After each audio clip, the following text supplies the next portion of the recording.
The room is cool. The air smells of ash and damp earth and something older than either. A smell that comes from walls that have absorbed too many seasons and too many quiet griefs. A single window faces east. The glass is thin, and in winter, the cold moves through it the way cold moves through things that were never meant to stop it. There is a crack along one corner of the pane, stuffed with a strip of cloth from a shirt that wore out last spring. You're standing in a house that history has not bothered to name. It sits on the edge of a field in a part of the country where the wind comes from a long way off and arrives with nothing gentle about it. The year is somewhere in the middle of the 1930s. The world outside this room is large and difficult and largely indifferent to the small facts of your life. On the table there is a bowl. In the bowl there is bread that was made 2 days ago from flour that had to be measured carefully, because there is not more flour than there is. The bread has gone slightly hard on the outside, the way bread does when there is no cloth to wrap it in that is not already doing something else. Beside the bowl is a cup. The cup holds water drawn this morning from the well, and the water has a faint taste of iron and old stone. This is not a story about suffering, or rather, it is not only that. It is a story about the way human beings have always made a life from the materials at hand, in the spaces between hardship and endurance, in the quiet hours when no one is watching and nothing dramatic is happening. It is about the texture of a day lived close to the ground, close to the seasons, close to the oldest rhythms of human existence. The Depression-era families of this story lived the way that medieval peasants had lived, in many of the ways that matter most, not because they had chosen it, not because they romanticized simplicity, but because the world had contracted around them until the distance between the 14th century and the 20th was not so very great after all. Let yourself settle into this room. Feel the weight of the wooden chair beneath you, the slight unevenness of the floor, the particular quality of light on a morning in early spring when the frost is still on the ground but the birds are already up and talking about it. If you enjoy listening to stories like this one, consider subscribing. New stories arrive each week, and each one is made to be listened to in the dark, when the day is finished and the quiet has finally come. The Great Depression began, officially, in October of 1929, when the American stock market collapsed over the course of several days and took the savings of millions of people with it. But the collapse of the market is not really where this story begins, or not where it begins for the families who will carry us through it. For them, the Depression began the day the bank sent a man to the door, or the day the landlord stopped waiting, or the day the job simply ended the way a candle ends, not dramatically but with a small diminishing and then nothing. By 1932, a quarter of the American workforce was unemployed. By 1933, something like 15 million people were without work in a country that had, only a decade before, believed itself to be on the permanent upward slope of prosperity. The machinery of industrial capitalism, which had promised to move human life forward and away from the old hardships, had stalled, and in its stalling, something very old had come back. You find yourself here in the early years of the 1930s, in a world that has been quietly rearranged. The rearrangement is not visible from a distance. The fields are still fields. The roads still run between the towns. The churches still hold services on Sunday morning and the schools still open in September. But inside the houses, inside the daily rhythms, something has shifted. The economy of daily life has contracted to a scale that would have been recognizable to a peasant farmer in medieval France or medieval England. The comparison is not dramatic. It is almost tedious in its accuracy. The peasant of the 13th century woke before light, and worked until dark and ate what the land and the season provided, and preserved what could be preserved, and repaired what could be repaired and did without the rest. The farm family of 1932 did the same, not as a philosophy, not as a choice, as a fact. There are deeper parallels than the practical ones. The medieval peasant world was a world of deep community obligation, of mutual aid and collective labour, of an economy built on relationship and trust more than on abstraction. It was also a world of profound precarity, in which the distance between a good year and a bad year was the distance between survival and ruin. The Depression families knew this distance intimately. They had stepped across it, and they were learning to live on the other side. What follows is a night's walk through that world, through the fields and the kitchens, the roadsides and the relief lines, the gardens and the darkened bedrooms, through the small facts of a life lived carefully. Each chapter moves more slowly than the one before, and each one ends a little quieter, until the story itself settles into the same stillness that settles over a house when all its people have finally gone to sleep. Let the chair hold you. Let the room grow dim around you. We begin.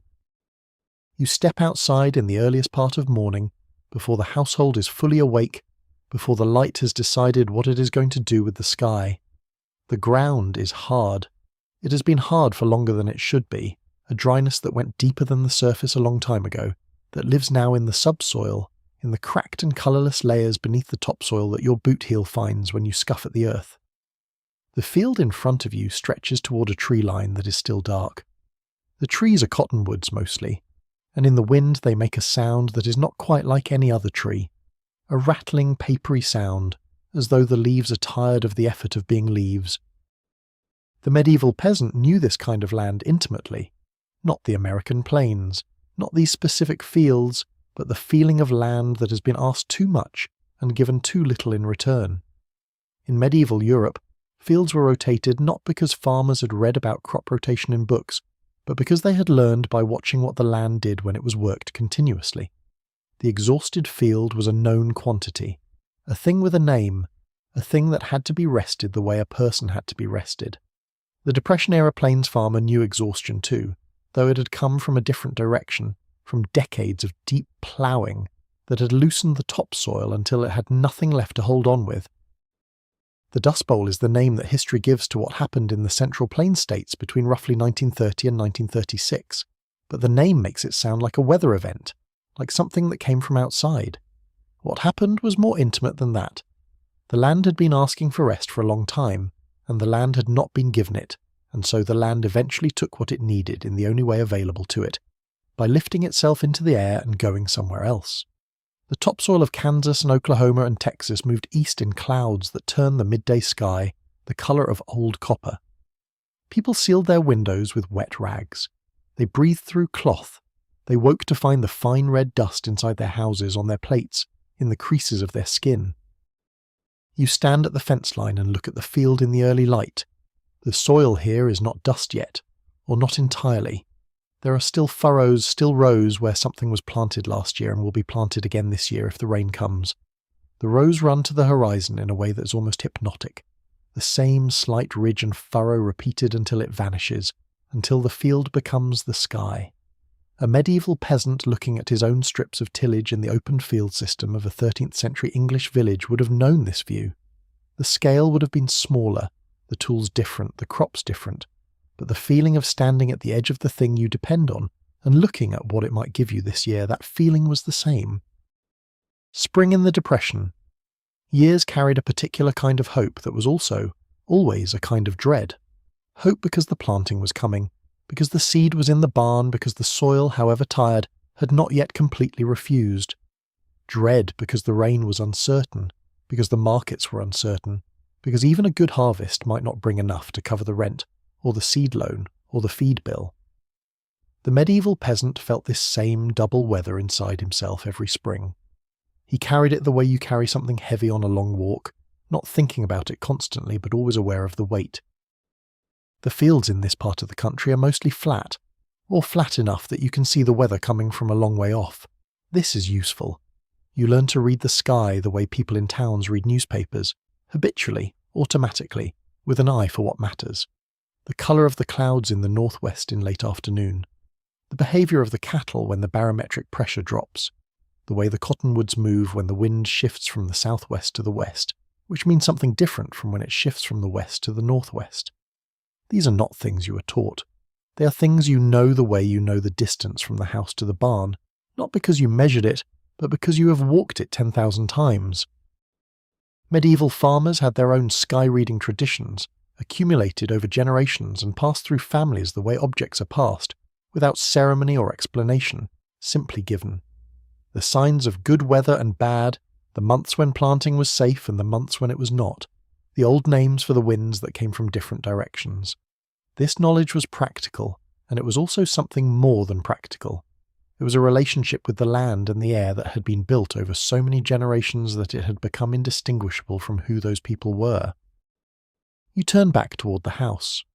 The sun is clearing the tree line now, and the light is thin and gold and horizontal, the kind of light that makes everything look as though it is being very carefully considered. The barn needs painting. It has needed painting for 3 years. The paint is not gone exactly, but it has faded to a greyish pink that is the colour of something that used to be red a long time ago. The fence along the near field has a post that is leaning, has been leaning since before the hard years began, and it leans a little more each year the way things do when no one has the time or the money to attend to them.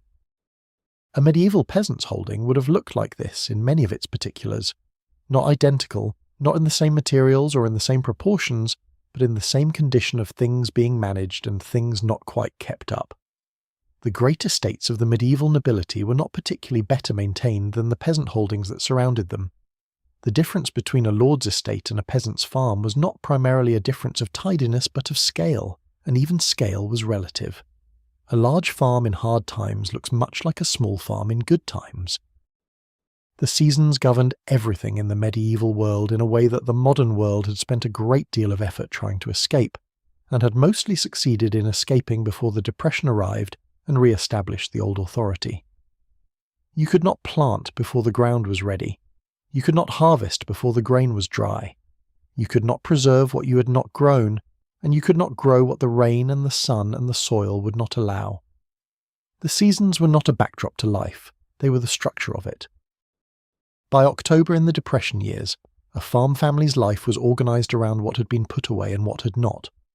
The root cellar held whatever the garden had yielded, the smokehouse held whatever meat there was, the granary held the wheat, or what was left after the seed corn was set aside, or what the bank had not already taken against the note.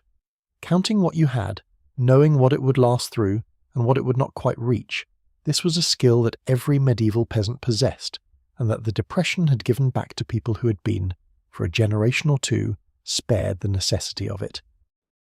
The medieval winter was a long lean season in which stored food was the difference between life and death, and everyone who lived through it knew this with a certainty that left no room for abstraction. The Depression winter was not quite this severe, in most places, but it moved in that direction.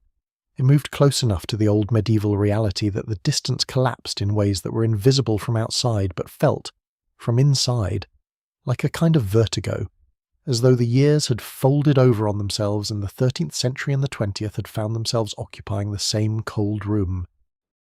You come back inside. The house is warming. Someone has added wood to the stove, and the smell of wood smoke is the smell that means morning, that means the day is beginning in earnest. The kettle is on, and the sound of the water beginning to move inside it is a sound so familiar and so ancient that it might have been made in any century, in any house with a fire and a pot and a person willing to wait for things to be ready. You sit down at the table. The window is beginning to lighten. Outside, the field holds its rose in the new day's light, patient and quiet and ready to be asked something of again. There is a particular quality to early morning on a farm that has nothing to do with the year or the decade. It is the quality of work that has not yet begun but is already present in the room, the way cold is present in a room before you light the fire. The work waits. It does not press. It simply exists, as the field exists, as the season exists, as the list of things that need doing exists, somewhere at the back of the mind where it lives when you're not looking directly at it. A medieval peasant's morning had this same quality. The work was different in its specifics, but identical in its character. The plough team needed harnessing, the fields needed tending, the animals needed feeding before the animal's keeper needed feeding. The priorities of a subsistence life arrange themselves in this way, always, regardless of the century. The land first, then the animals, then the people, in that order and without apology, because that is the order in which the whole system holds together or falls apart. You look at the field again through the window. The light is stronger now, and you can see the individual furrows clearly, the ridges casting small shadows that will shorten as the sun rises. Somewhere in the middle of the field there is a low place where the water stands after rain, a wet patch that is no good for corn but will grow cattails if you let it, and you have been letting it for 2 years now because cattails are useful, and the wet patch is no good for corn anyway.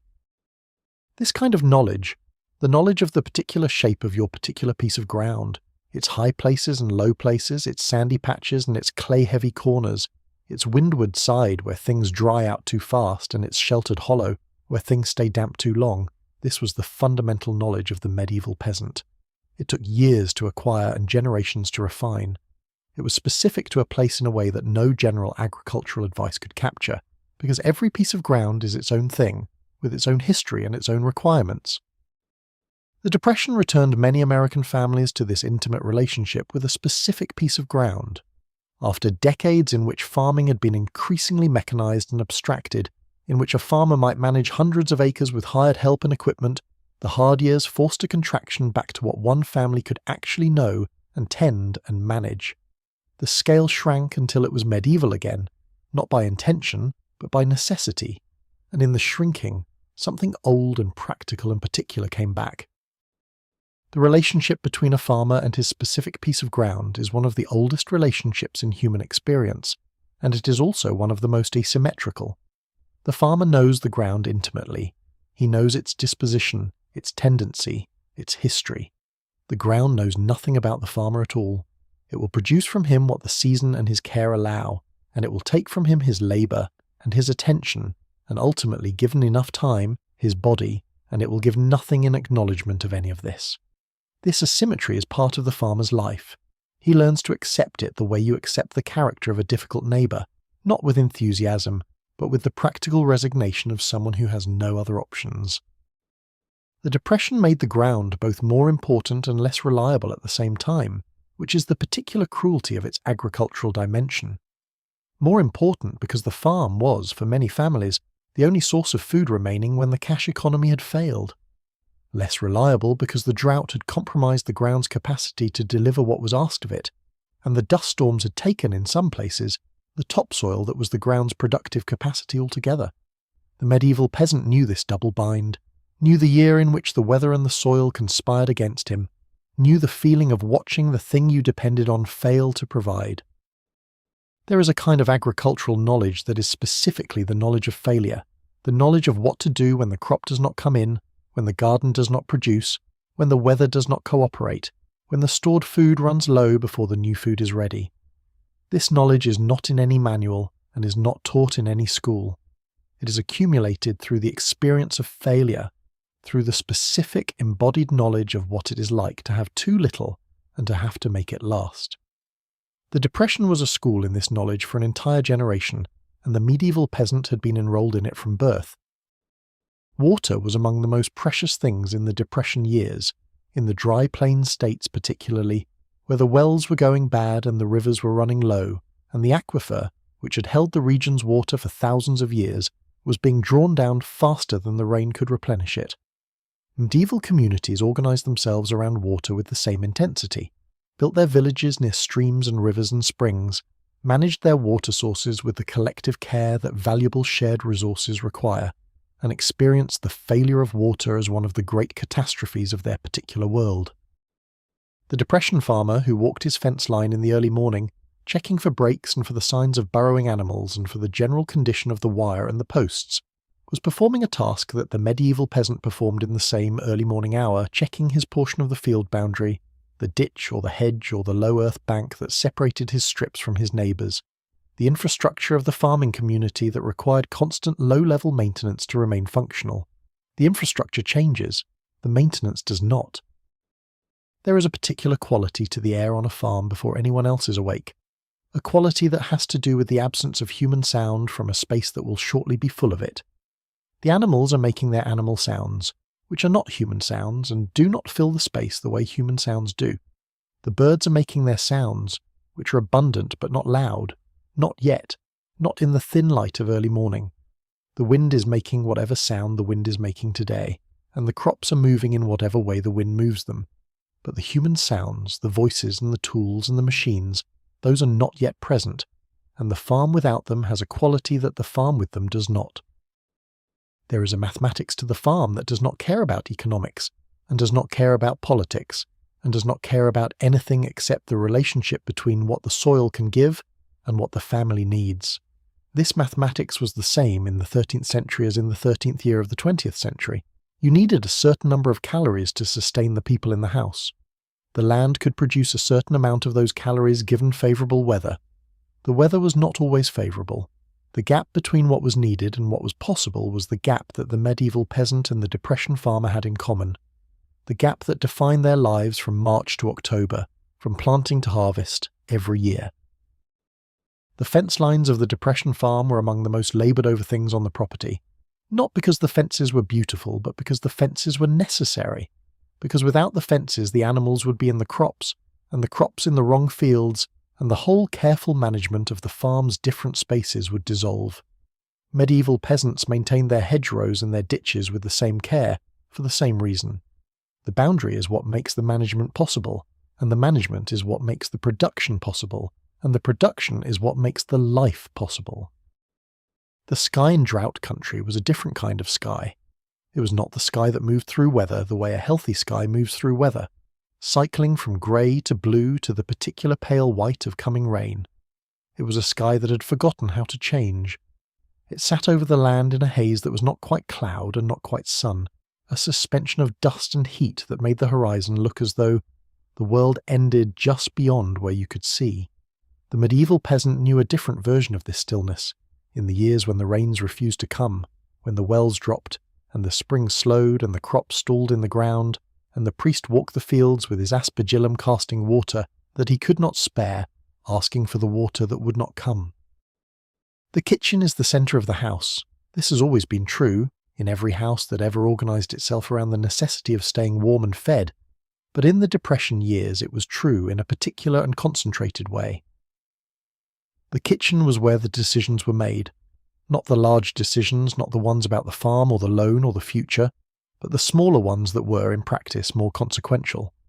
How to stretch the flour, how to make the soup go another meal, how to feed 5 people on what would, in better years, have fed 3. The medieval kitchen, in a peasant's house, was typically a single room that served as kitchen and sleeping space, and workroom and stable in the coldest months. The fire was in the centre, or against one wall, and everything organised itself around the fire the way everything in a solar system organises itself around the thing that gives off heat. The Depression farmhouse kitchen was different in its architecture, but not in its meaning. The stove was the sun of the household. Everything moved toward it or away from it depending on the season. You are standing at the kitchen counter. The flour canister is a tin with a lid that fits badly, that lets in just enough air that the flour always smells faintly of the kitchen itself, of wood smoke and dried herbs and the particular dusty smell of flour that has been in its canister for a while. You open the lid and look inside. There is enough for bread today and perhaps bread tomorrow. After that you will need to buy more, or trade for more, or find another way. For now, today's bread is possible, and that is what matters this morning. Medieval bread was a different thing from modern bread in its materials and in its meaning. The grain that went into a peasant's bread was often rough ground, mixed with other grains or with peas or beans to make the wheat go further, and the result was a dense, dark loaf that bore little resemblance to the soft white bread that Americans had grown accustomed to before 1929. Depression-era bread moved back in the direction of the medieval loaf without quite reaching it.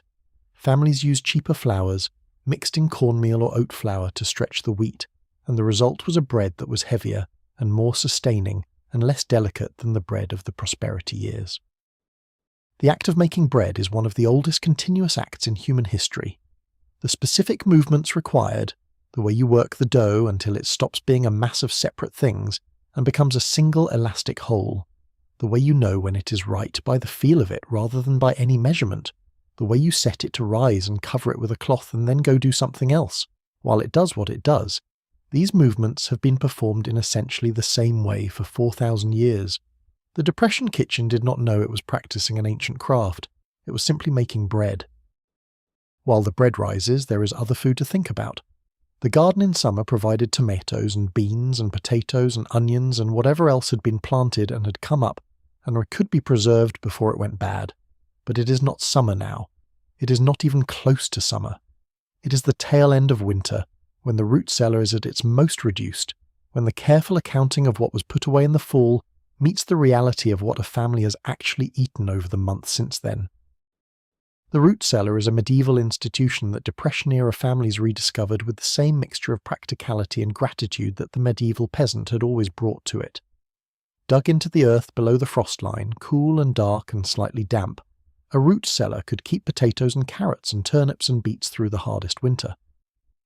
Medieval households called such spaces by various names and kept them with varying degrees of care, but the principle was always the same. The earth itself, at the right depth, maintained a temperature that was cold enough to slow decay but not so cold as to freeze. It was a technology that required nothing but labour and a shovel. You go down the 3 steps into the root cellar and stand a moment while your eyes adjust.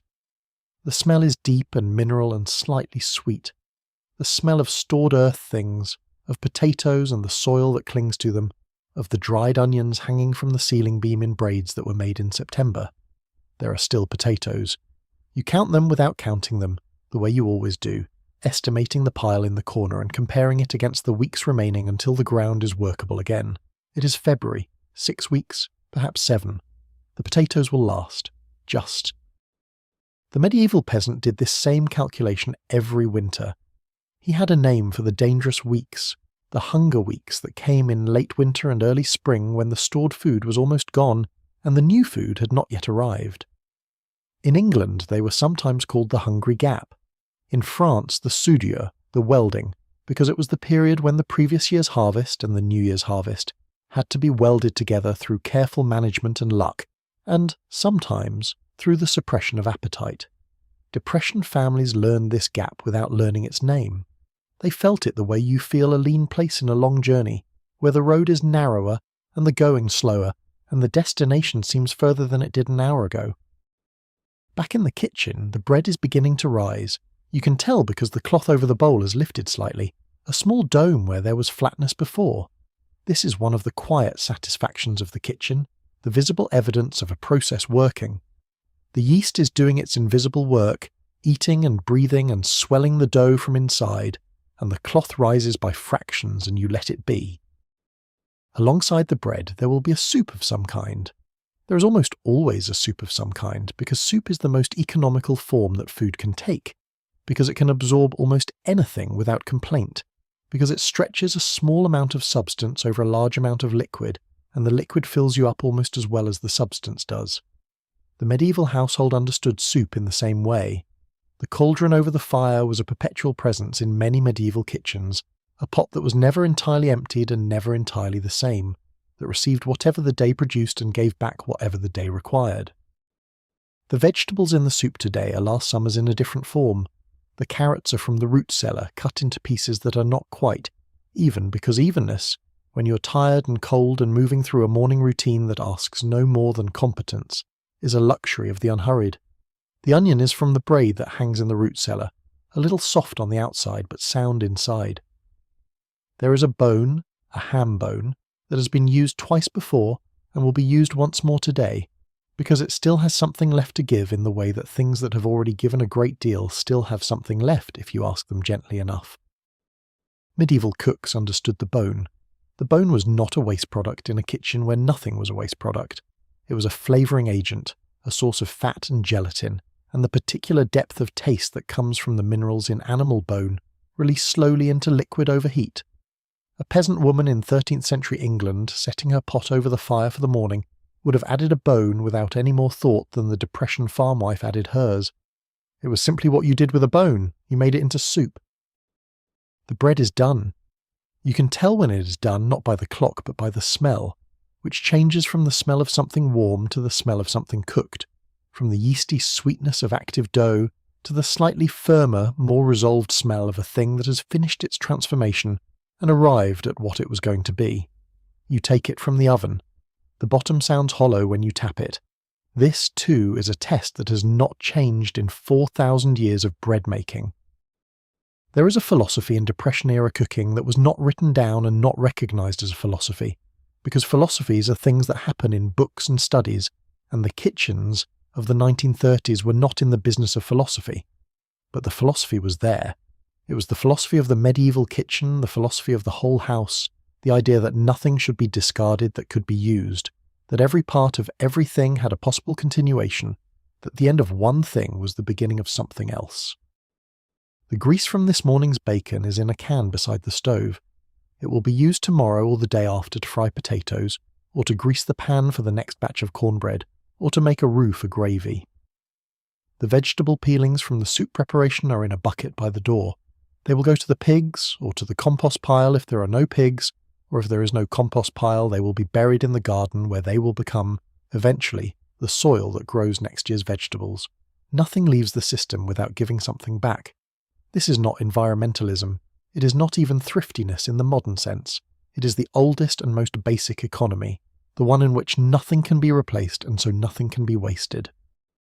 Medieval householders would have recognized this economy immediately, would have found nothing remarkable about it, because it was the only economy they had ever known. The Depression made it remarkable, because it made it visible again to people who had, for a generation, been living inside a different economy entirely, one in which things could be replaced and waste was unremarkable. The contraction back to the older model was not comfortable, but it was also, in its way, clarifying. When nothing can be wasted, nothing is. And there is a kind of order in that, a kind of clean simplicity, that the abundance of easier years had made impossible. You cut the bread into thick slices and set it on the table with the butter that is almost gone, and the jar of preserved peaches from last summer that you have been saving. The soup is still on the stove. The children will be up soon, and the soup will be ready when they are. For now there is just the bread on the table, and the smell of it filling the kitchen, and the early morning outside the window going from grey to pale gold as the sun rises over the field, and everything is not all right, but everything is, at this moment, enough. The economies of food in the Depression household were worked out in ways that had the precision of long practice and the improvisational quality of necessity. The woman who could make a meal out of almost nothing was not performing a trick. She was applying a body of knowledge that had been refined over generations in households that had always operated close to the margin, the knowledge of substitutions and extensions, and the specific chemistry of simple ingredients combined in the ways that made them more than the sum of their parts. Cornmeal was the Depression kitchen's most versatile material. It could be porridge in the morning, eaten with a small amount of molasses or with nothing at all. It could be cornbread for dinner, baked in the cast-iron skillet that lived on the stove, and that was the most used cooking vessel in the house, its surface black and seasoned with years of use, in a way that made it as good as anything that money could have bought. It could be fried cakes, thick pancakes cooked in bacon grease, filling and slightly crisp on the outside and dense inside. The cornmeal that fed the medieval peasant was ground differently and came from a different variety of grain, but the logic of the ground grain as the foundation of the daily diet was the same. Beans were the other foundation. The bean, dried and stored, was the protein of the Depression diet the way it was the protein of the medieval diet. Cheap, storable, caloric, versatile, and producing, when cooked with a small amount of pork fat, a flavour that was much better than its ingredients suggested.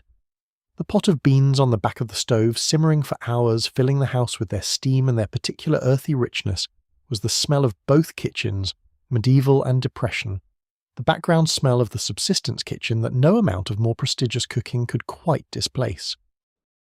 The kitchen garden produced things that the store could not provide or could not provide affordably: freshness in summer, specificity in the herbs for medicine and cooking, the small luxuries of a handful of cherry tomatoes or a bunch of fresh mint that cost nothing but time and attention. The medieval garden gave its household the same. These are not equivalent worlds separated by progress. They are the same world, encountered from slightly different angles, the angle of choice in one case and the angle of necessity in the other, but the garden itself unchanged, producing the same things in the same season by the same means. Milk, when there was a cow, changed the Depression household's diet substantially, as it changed the medieval household's diet. The cow was among the most valuable things a farm family could possess, because the cow produced daily what the farm could not otherwise provide: protein and fat in a form that was available fresh, that could be consumed directly as milk or processed into butter and cheese that lasted longer. The care of the cow was consequently among the highest priorities of the household, before the car or the house or almost anything else, because the cow's continued health was the continued health of the diet.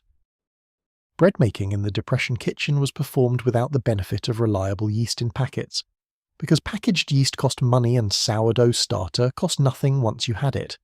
The Depression housewife maintained her sourdough starter the way the medieval housewife maintained hers, keeping it alive between bakings with small additions of flour and water, storing it in a crock on the coolest shelf, using a portion of it for the bread, and returning a portion of the fresh dough to the crock for next time.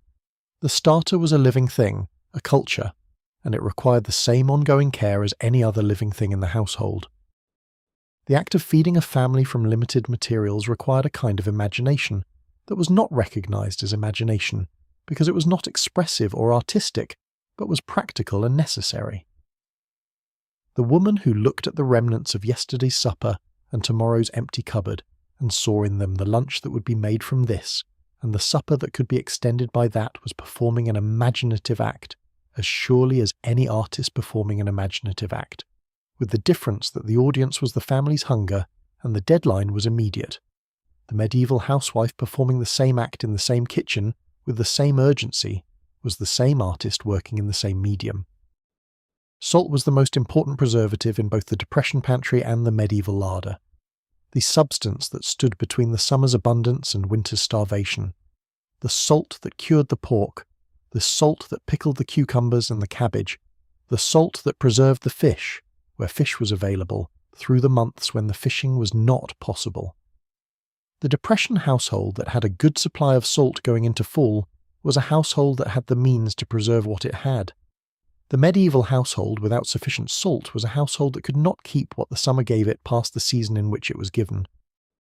If you're drifting now, let yourself go. Subscribe so the next story is waiting for you when you return. Sleep well.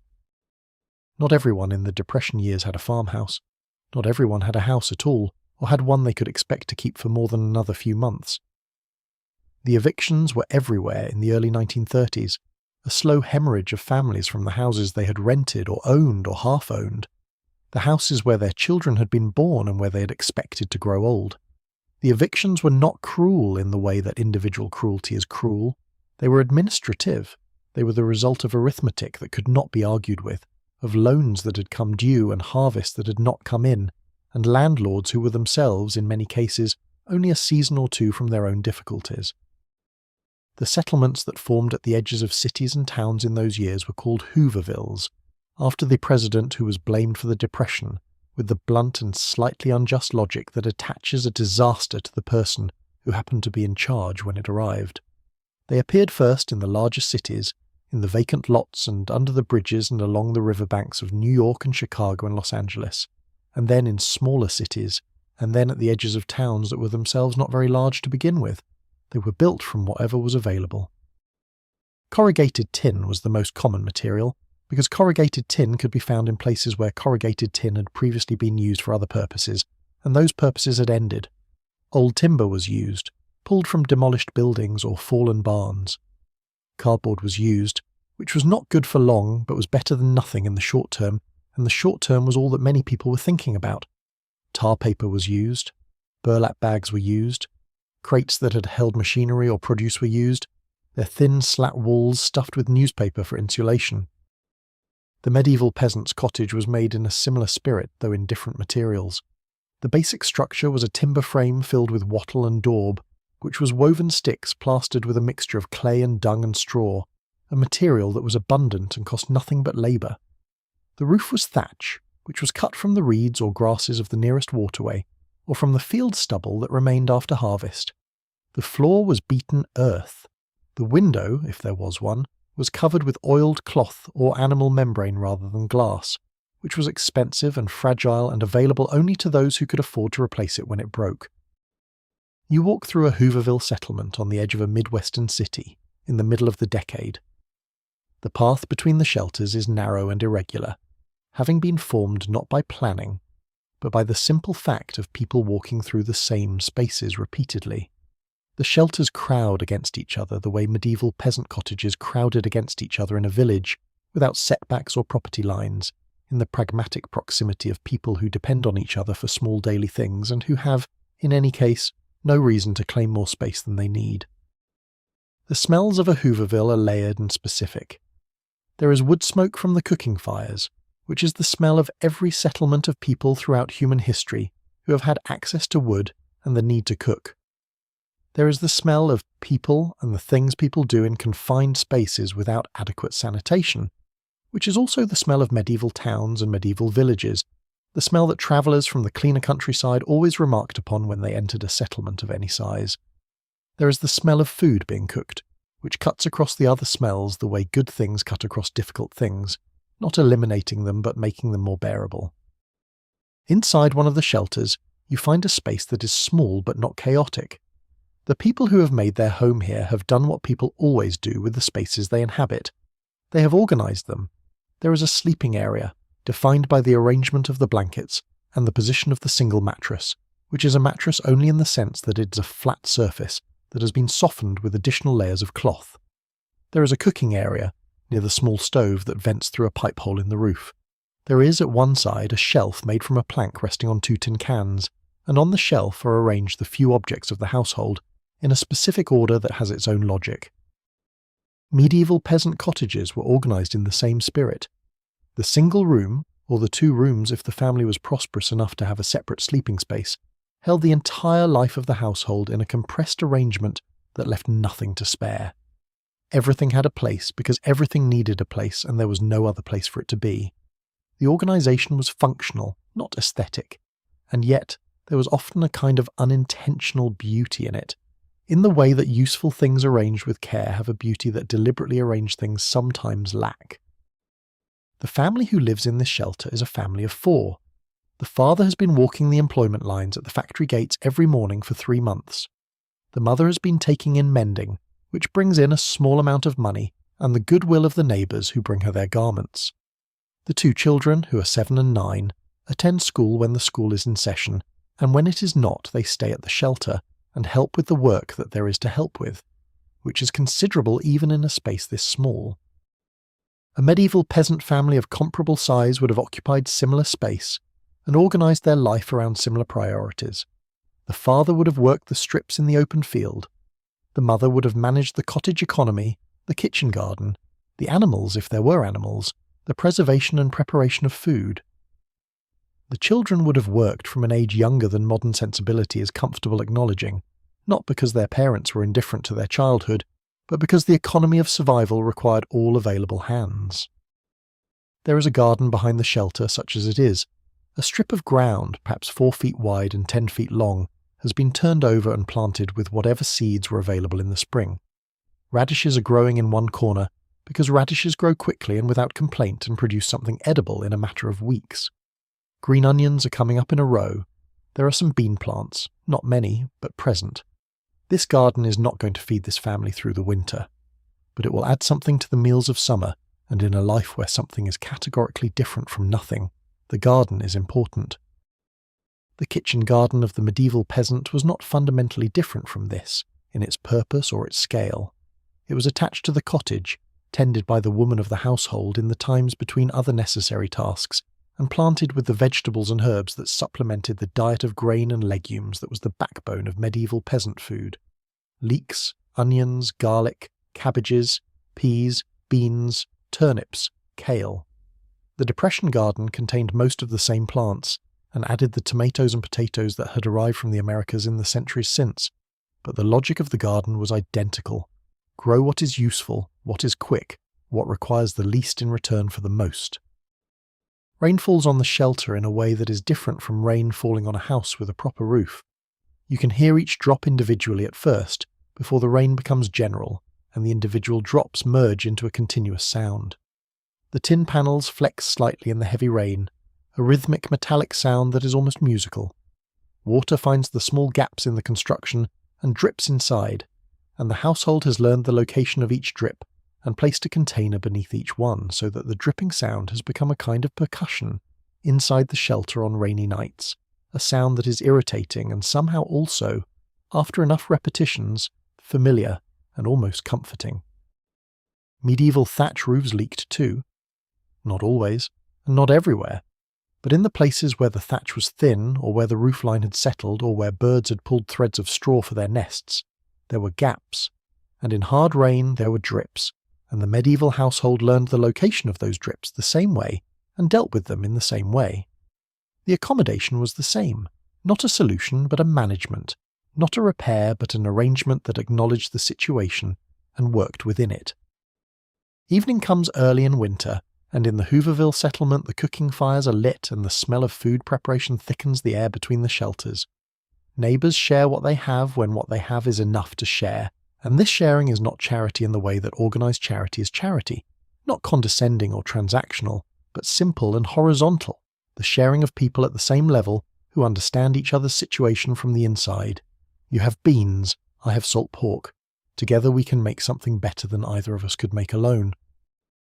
This was the economy of the medieval village as well, the sharing of tools, of labour, of surplus food in good years, the communal management of the commons and the woodland and the stream. The manor lord presided over this economy and extracted from it, but the village itself ran on a different set of calculations, older and more lateral, the calculations of people who knew each other's names and each other's situations, and who had to go on knowing them for the rest of their lives. You leave the settlement as the evening deepens. Behind you the fires are still lit, and the smell of wood smoke follows you for longer than you expect. The shelters recede into the dark, each one a small light in its window, each one holding its people through another night in the way that every shelter has always held its people, imperfectly, with draughts and damp and insufficient warmth, but holding nonetheless. The house made of what remained was still a house.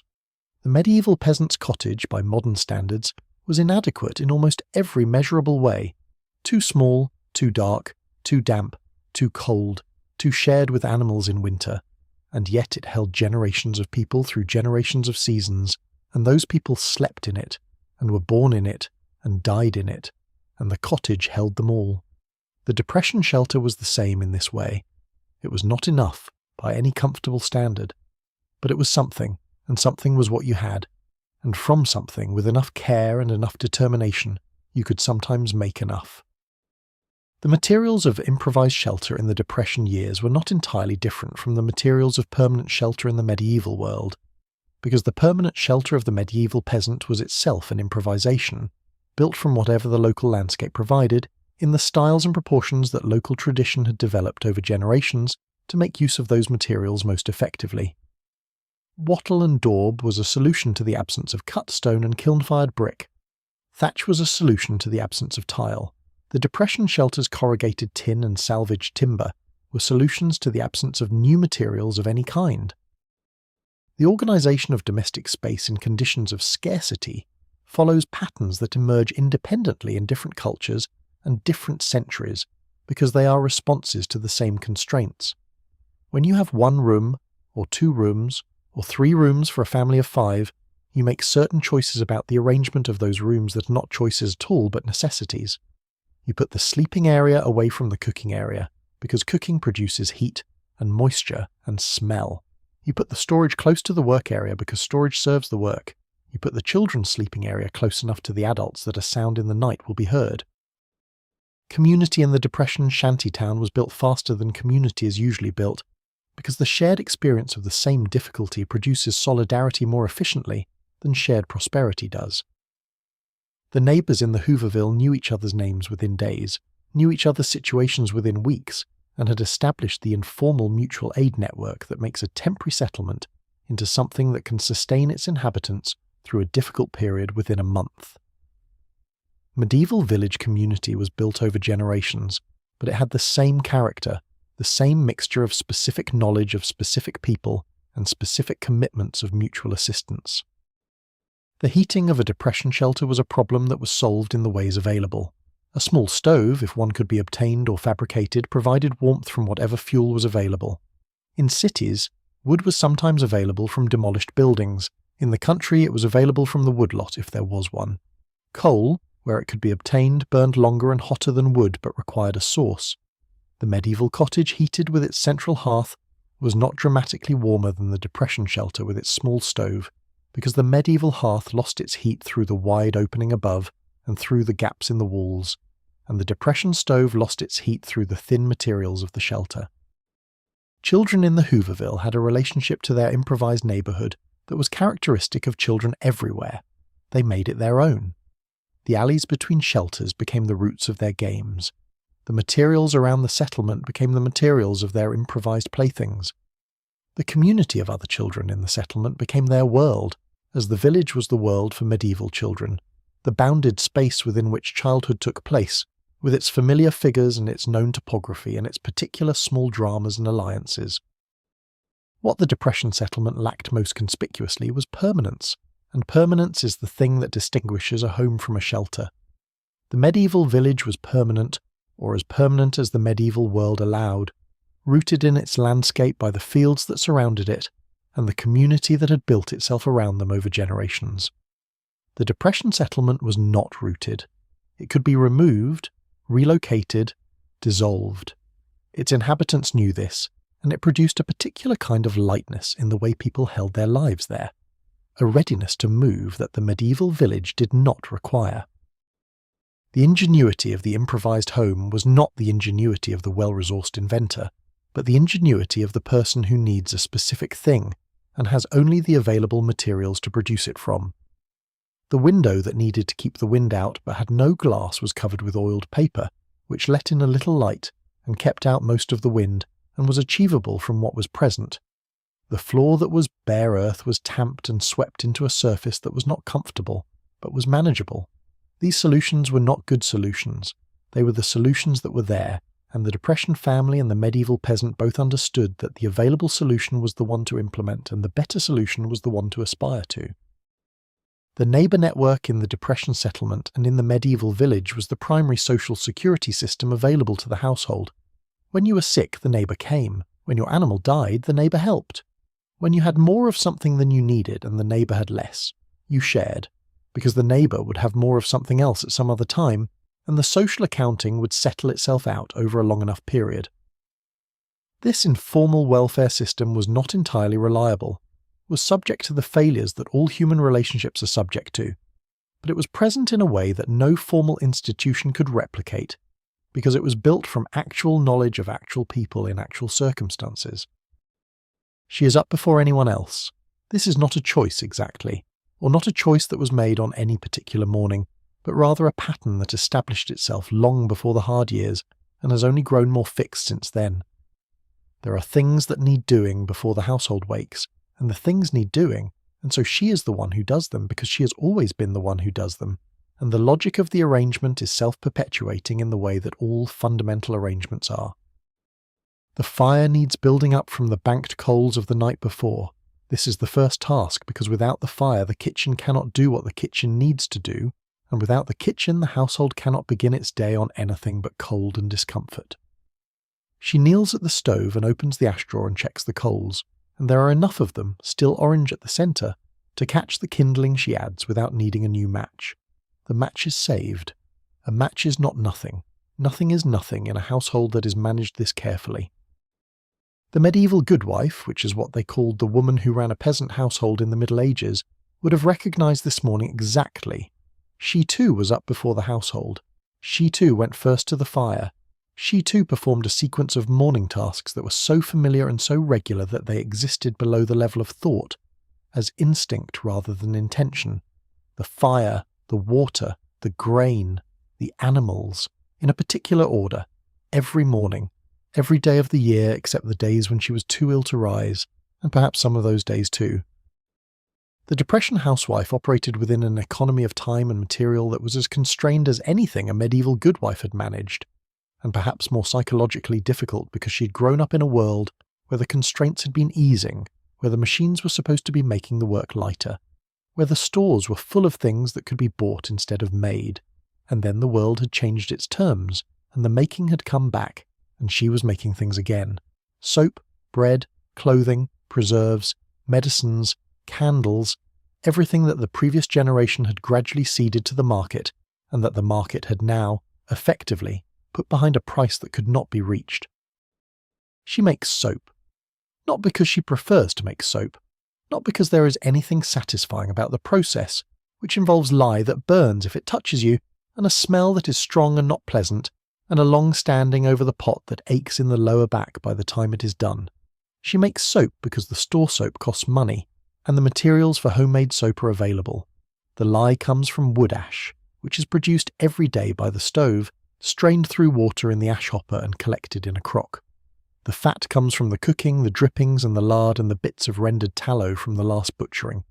Combined and cooked and poured into moulds and left to set, these become soap.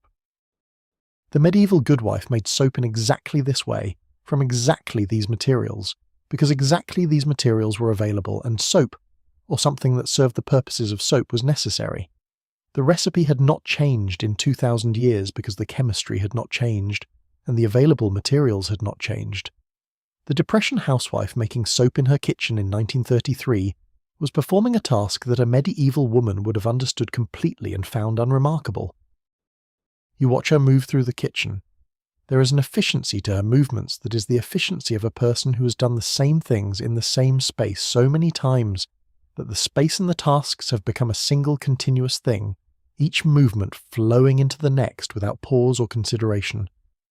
She lifts the bread dough without looking at it and knows by the feel how much longer it needs.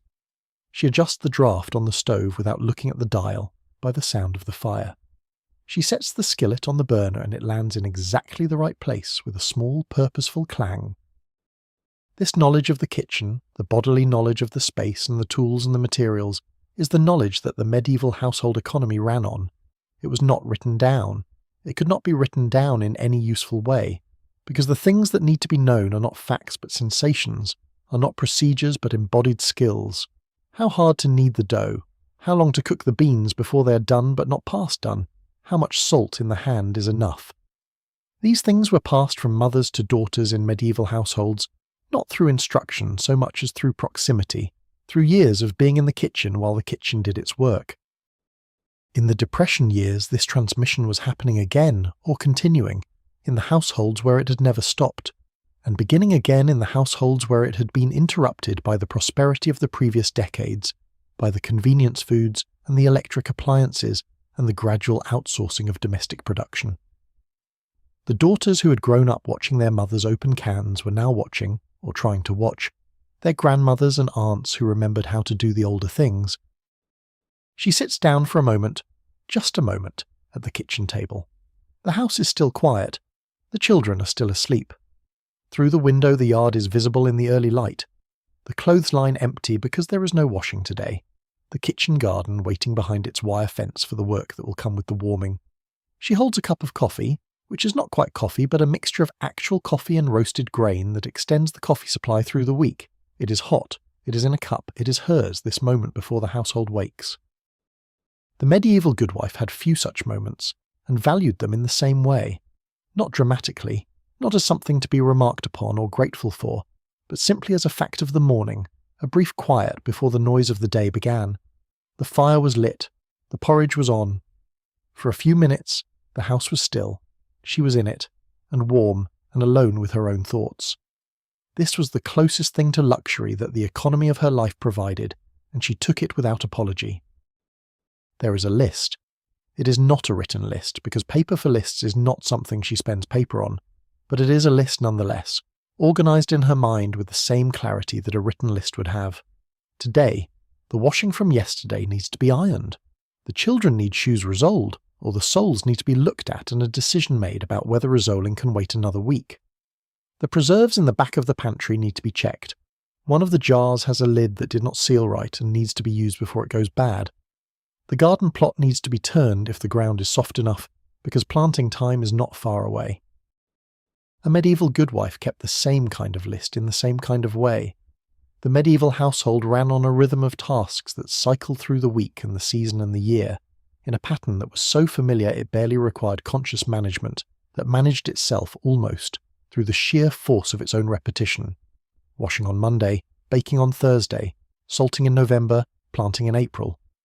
The pattern held the household together the way a structure holds a building together invisibly from the inside. The work of women in the Depression household was the same in its fundamental character as the work of women in the medieval household, because both were performing the same essential function, converting the raw materials of the world into the usable materials of daily life, converting grain into bread, milk into butter and cheese, meat into preserved and cooked food, fibre into cloth and cloth into clothing, ash and fat into soap, herbs into medicine.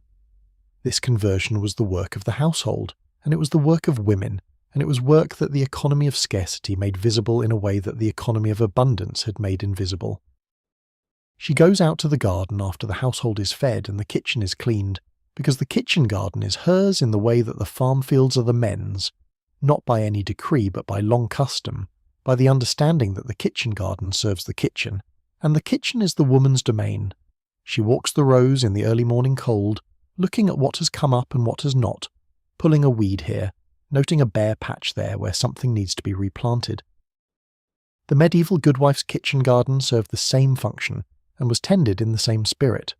The herbs for medicine were there, yarrow for wounds, chamomile for sleep, mint for the stomach, the leeks and onions that flavoured everything, the cabbages that kept through much of the winter and could be turned into soup or eaten raw, or preserved as sauerkraut, the peas that were one of the earliest crops in spring, coming up before almost anything else, a reliable first food after the long winter.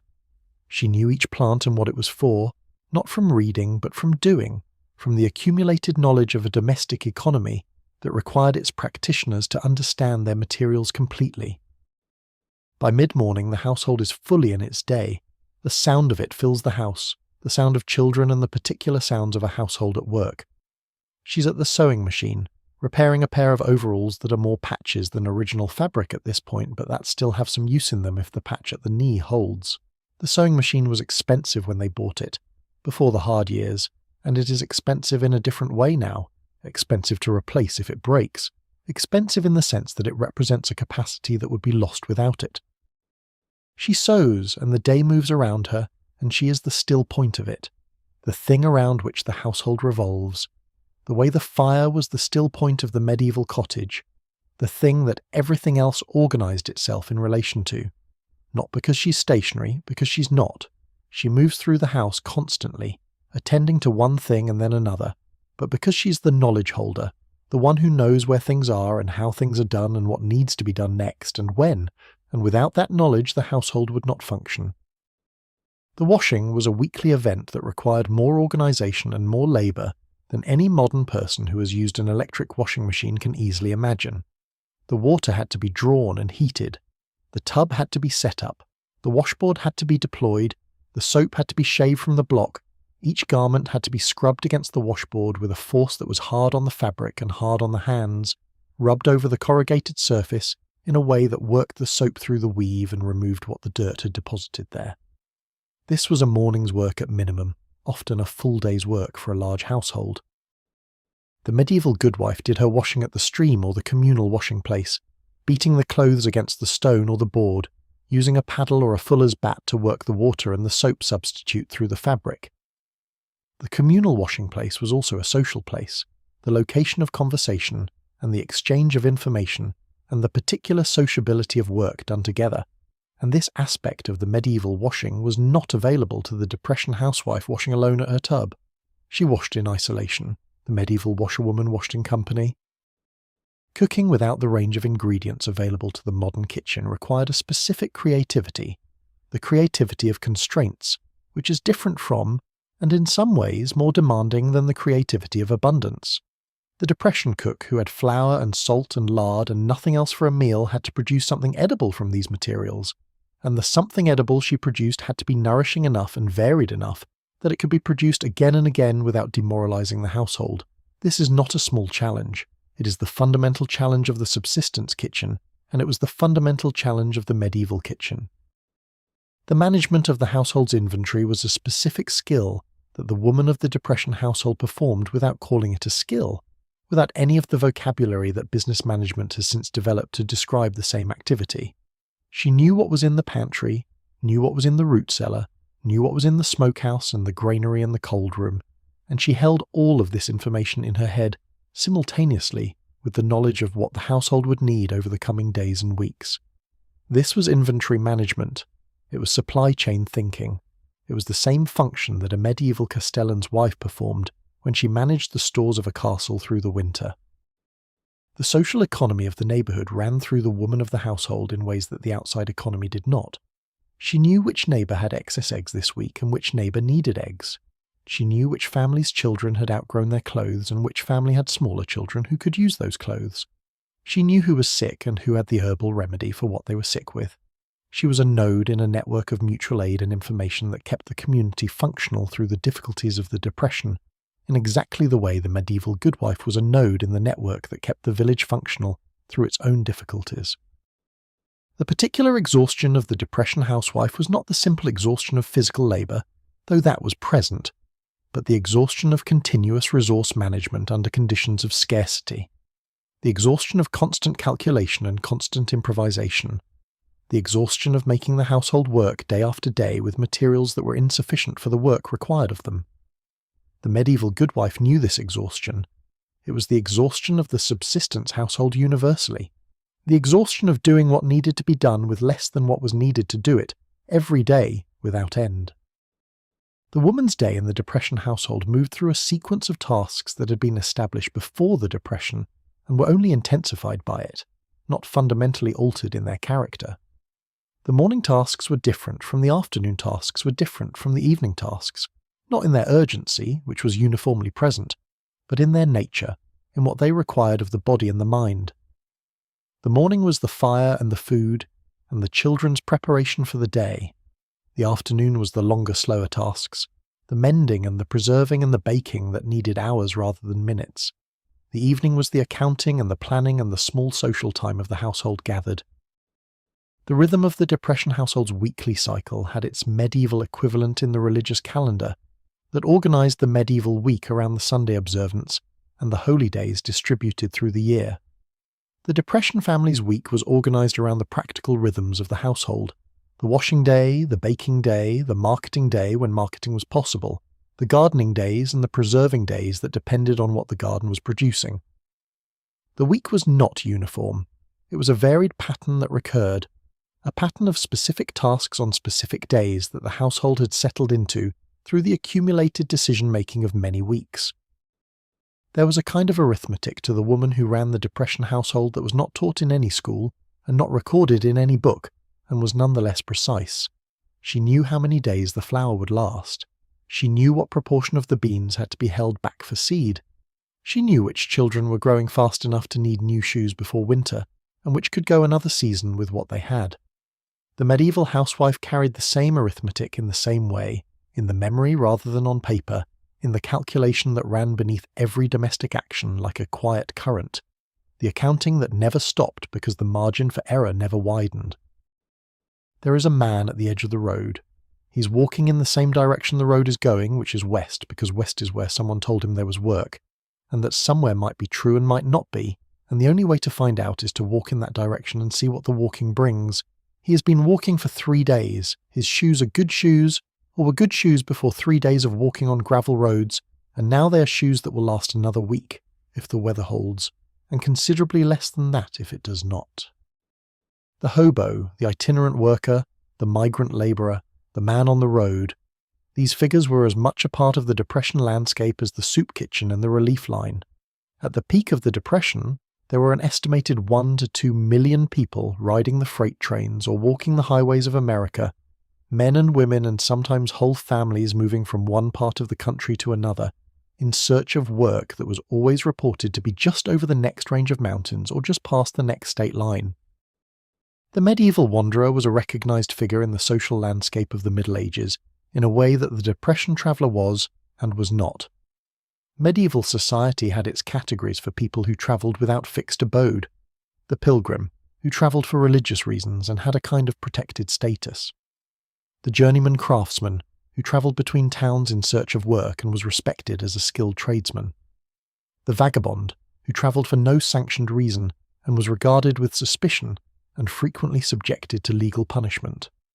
The Depression traveller fell somewhere between the journeyman and the vagabond in the medieval taxonomy, a skilled man without work, travelling in search of the work his skills qualified him for. The hobo code is one of the more remarkable pieces of social history from the Depression years. It was a system of marks, chalked or carved onto fence posts and gate posts and walls, that communicated information from one traveller to the next. A circle with 2 parallel lines meant safe camping. A cross meant religious people lived here who would give food. A triangle with hands meant beware. This house is guarded. A zigzag line meant stay away. A cat meant a kind woman lived here. The code was never written down in any official form, was never taught in any school, was simply known by the people who needed to know it, passed from traveller to traveller the way useful knowledge always travels, by being told once, to someone who will tell it to someone else. Medieval travellers had similar systems, less formalised but equally real, passed through the networks of inns and monasteries and pilgrim routes that structured travel in the Middle Ages. The monastery that was known for giving good food to travellers, the innkeeper who cheated, the road that was dangerous after dark, the village where the priest was friendly, and the one where he was not. This knowledge circulated through the travelling population of medieval Europe, through the networks of people whose lives required them to move, and who had learned to read the landscape and its inhabitants with the attentiveness of those for whom such reading was survival. The man on the road carries everything he has in a bundle on his back or in a canvas bag or, if he's thought about it carefully, in a bedroll that contains within its rolls the few things he has decided are worth carrying. The decision of what to carry and what to leave behind is one of the defining decisions of the itinerant life, made once when you first take to the road and then remade constantly as you walk, as things wear out or are traded or are given away or are simply left at the side of the road because they have become too heavy for what they are worth. Medieval journeymen travelling between towns carried their tools, because their tools were their livelihood, and without their tools they were nothing. Everything else was secondary. A change of clothing, a blanket, perhaps a small amount of food. The tools were wrapped carefully and carried with a care that they did not give to anything else, because the tools were not possessions so much as they were the means by which they existed as productive members of the world. The Depression craftsman or labourer on the road felt the same way about his skills, which he could not carry in a bundle, but which were the tools he was transporting from one place to another in search of the work that needed them. By the late 1930s, the freight trains that carried goods across the country were also carrying thousands of people who had no freight to ship, who were simply using the railroad's infrastructure as a means of transit, because it was there, and it was free if you could manage the boarding and the riding without being caught by the railroad police, who were called bulls and who were not always gentle about their enforcement. The freight train hobo was a particular figure, celebrated in songs and stories in a way that the simple road walker was not, partly because the riding of freight trains required a particular kind of skill and bravery. Medieval pilgrims travelled along established routes, the roads to Santiago de Compostela, to Canterbury, to Rome, that had been worn into the landscape by generations of feet.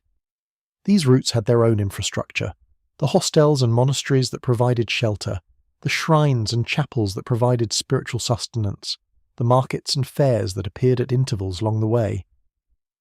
The Depression traveller's infrastructure was different in its specifics, but similar in its logic. The jungle, the hobo camp at the edge of town, the back doors of farmhouses where food was sometimes given, the railroad water towers where you could find water and sometimes shade. You walk with the man for a while in your imagination on the road that goes west. The landscape through which you pass is the landscape of the Depression plains, flat and wide and largely treeless, with a sky that is enormous in the way that skies are enormous when there is nothing to compete with them. The road is gravel, maintained indifferently, with washboards that rattle the teeth if you are riding in a car and are simply a variation in the texture of the walking if you are on foot. The walking on gravel has a sound, a slow crunching rhythm, that becomes, after hours, almost musical. The medieval road was worse than this in most places. In winter it was mud, deep and clinging, that could swallow a boot and required conscious attention to each step. In summer it was dust, fine as powder, that rose in clouds around any group of travellers and coated every surface and entered every opening. The medieval road was a constant negotiation between the traveller and the surface, a negotiation that left the traveller tired in ways that went beyond the simple fatigue of walking. There are rules to the road life that the man knows without having been taught them explicitly. You do not steal from a farm that is clearly already struggling. You work for food when work is offered, because working for food is different from asking for food, and the dignity of the difference matters. You do not overstay at a camp because overstaying attracts attention, and attention brings the bulls or the local police. You leave the camp as clean as you found it, because the camp will be used by others after you and the others will use it better if you have left it well. Medieval travellers moved through a world governed by similar informal codes. The pilgrim who asked for hospitality was expected to offer prayers for the household in return, to be no trouble, to be gone in the morning. The journeyman who appeared at a guildmaster's workshop was expected to present his credentials honestly, to work for the agreed wage, to behave with the dignity that his craft warranted. The codes were not written down, but they were real, and violation of them had consequences. Being turned away from the next door, being reported to the next town, being excluded from the networks of mutual aid that the travelling life depended on. Toward evening, the man on the road finds a camp at the edge of a stream bed, a place where other travellers have stopped before, as evidenced by the firing of stones and the cleared ground around it. There are 2 other men already there. Greetings are exchanged in the minimal way of people who are cautious of each other but not unfriendly, who have learned to evaluate quickly and without drama. A fire is built. Someone has a small amount of cornmeal. Someone else has coffee. The 3rd man, our traveller, has a few dried beans that have been in his pocket for 2 days. The medieval camp at the edge of a forest, the stopping place of a group of pilgrims or merchants or itinerant workers at the end of a day's walking, would have had the same feel: the evaluation of strangers, the negotiation of the communal fire, the pooling of what each person had in a way that acknowledged scarcity without making it the subject of conversation. The food was different, the language was different, the specifics were different, but the situation was the same. Travellers at the end of a day sharing what they had because having more together than separately was simply the math of the situation. The soup that results from the pooled ingredients is thin but hot, and hot is the important thing after a day of walking in weather that is still cold in the early spring. The 3 men eat without talking much, because talking takes energy, and energy is something that needs to be preserved for tomorrow. The fire crackles in the way that fires always crackle, the same sound in every century, the sound of wood giving up the sunlight it stored when it was a living tree, releasing it now in heat and light and the smell of smoke. After the fire burns down and the night gets fully dark, the sounds of the camp settle into something like quiet. The stream nearby makes its continuous sound, neither loud nor entirely absent, a white noise that fills the spaces between other sounds. The sleeping men breathe with the regularity of exhaustion. Somewhere at a distance a dog is barking, then stops. The travelling life ended, for most of the Depression's wanderers, in the same way it ended for most medieval journeymen. Not dramatically, but gradually, when the work finally appeared, and the walking could stop and the bundle could be set down, and the man could become once again a person with an address. The road was not a home, but it was a way of surviving until home was possible again, and for years, for millions of people, it was enough. The freight train as a means of travel had a specific culture attached to it that the Depression hobo learned quickly, or paid the price for not learning. You got on in specific ways, at specific moments in the train's movement, at the yard or the slow grade where the speed was low enough to manage. You rode in specific cars, the empty box cars or the gondolas if the weather was good, the flat cars under canvas as a last resort. You got off before the yard at the other end because the railroad bulls who patrolled the yards were less interested in you on the open road than they were in you inside the yard's fence. The footpaths of medieval Europe were maintained in ways that the modern road is maintained, which is to say, imperfectly, by the labour of those who used them and the occasional organised effort of parish or manor. A path that was used regularly stayed open because the feet that used it kept it open, but a path that was abandoned quickly became overgrown, was reclaimed by the landscape, disappeared within a generation. The Depression Road was maintained by the county, in theory, but county maintenance in the hard years was whatever the depleted county budget allowed, which was not always much. The social hierarchy of the road had its own structure, which was not the structure of the settled world, but was a structure nonetheless. The man who had been on the road longer had more knowledge and commanded more respect. The man who had useful skills, who could fix things or knew how to read, occupied a different position than the unskilled labourer. The man who was generous with what he had was better regarded than the man who was not, because generosity in a world of scarcity is the currency of reputation. Medieval pilgrims travelling the long roads to the great shrines formed their own temporary communities on the road, the communities of people who happened to be walking the same direction at the same pace, and who found it both safer and more pleasant to walk together than alone. These road communities were famous for their social mixing, for the way the long walk levelled the usual hierarchies and put the nobleman and the craftsman and the peasant into the same conversations. The Depression Road had its own social mixing, the middle-class family in the Model A and the hobo on foot, and the migrant worker in the truck bed sharing the same road and, sometimes, the same camp. The knowledge of where to eat and where to sleep and where to find work that was reliable rather than false, was the most valuable knowledge on the Depression Road, and it circulated through the travelling community in the way that all such practical knowledge circulates, through telling, through the marks left on fence posts and gates, through the informal network of people who had been somewhere and returned to tell what was there. Medieval travellers had their own networks of this kind, the knowledge of which hostel was reliable and which innkeeper would cheat you, which road was safe and which was not, knowledge so important to the traveller that it was worth paying for. The end of the road, when it came, was rarely dramatic. The man who had been travelling for weeks or months arrived somewhere and found work, or arrived at the place where a relative lived, or simply stopped moving and began the slower work of building a new fixed life from the materials of the new location. The medieval journeyman who had travelled between towns in search of work settled eventually, sometimes in the town where he had been born, and sometimes far from it, but settled, because the travelling was never the destination, was always the means by which the destination was reached.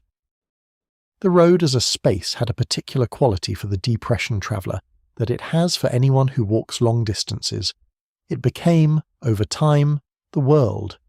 The specific details of the road, the quality of the gravel, the condition of the shoulders, the presence or absence of shade, the distance between water sources, these details that a motorist notices not at all became the organising facts of the day for the person who was walking it. The medieval traveller on a long pilgrimage knew the same thing, was similarly absorbed into the road's specifics, similarly attentive to the details that comfort and discomfort depended on. The destination of the Depression Road was usually specific, was usually a place where someone had said there was work, or a place where a relative had said, "Come," or a place that the traveller's own reading of the situation suggested might be better than the place left behind. The medieval pilgrim's destination was the shrine, the specific holy place at the end of the specific road, the destination that gave the journey its purpose, and the traveller his identity as a pilgrim rather than merely a wanderer. Both travellers were sustained by the destination, by the belief that the end of the road would give back something for the effort of the walking. The children are the ones who will remember, not always clearly and not always accurately, and not always in the ways that history would choose for them, but in the ways that matter most, in the body, in the habits, in the small reflexes that last longer than any conscious memory. The child who grew up in a depression household and learned to eat everything on the plate, to finish what was given, to treat food as something that was not to be wasted or played with or left, will carry that lesson longer than any lesson learned in school. The body remembers what the mind forgets. The medieval child grew up inside a world in which the same lesson was communicated the same way, not through explicit instruction, but through the simple fact of scarcity. The bowl held what it held. What was in it would be eaten. Nothing would be left because there was nothing to leave and no reason to leave it. The child who wasted food in a medieval peasant household was not scolded so much as looked at in a way that contained the whole explanation of why waste was not possible, and the child understood the look. Children in the Depression years worked, much as they had always worked in farming families, but the work intensified in the hard years, and the age at which it began dropped lower. Children who might have spent their early years in relative freedom of play found themselves responsible for specific tasks within the household economy. Tasks that were not symbolic chores, but real contributions to the family's survival. Gathering firewood, tending the kitchen garden, watching younger siblings, carrying water, collecting the eggs from the chickens. These were not teaching exercises, they were the work. The medieval child entered the working world at approximately the age of 7, which was the age at which the medieval church and the medieval legal system both recognised a child as capable of reason, and therefore capable of useful labour. Before 7, children were in the care of their mothers, doing small tasks appropriate to their size and capability. After 7, they were apprenticed, or put to work in the fields, or assigned to specific household tasks, or sent to a wealthier household as a servant. The Depression child was not sent to service, usually, but the shift from play to work at a similar age was real. You find the children in the early afternoon, in the time between school and supper, doing the tasks that the afternoon requires of them. The older one, a girl of 11, is in the garden with a hoe, working the soil between the bean rows with the careful attention of someone who has been told and has understood why this needs to be done. She moves through the row systematically, not quickly, but not slowly either, with the particular pace of someone who has calibrated their effort to the length of the task ahead. The younger one, a boy of 8, is at the edge of the yard with a hatchet that is too large for him, but that he manages by holding it lower on the handle than you would advise, splitting kindling from the pieces of scrap wood that have been collected from various sources and stacked against the barn wall. He is not efficient at this. He misses more often than he hits cleanly, but he is doing it, and the pile of kindling is growing, and when he splits a piece cleanly, he does not show pleasure exactly, but he does pause for a moment before picking up the next piece. Medieval children at a similar age would have been doing similar tasks. The girl in the garden would have been recognisable. The boy with the hatchet would have been recognisable. The tasks would have been different in their specifics, the crops and the tools and the proportions of the holding, but the character of the work would have been the same. Useful labour performed at the scale of a child's body and capability, contributing to the household economy, without that contribution being the central fact of the child's identity. School in the Depression years was complicated.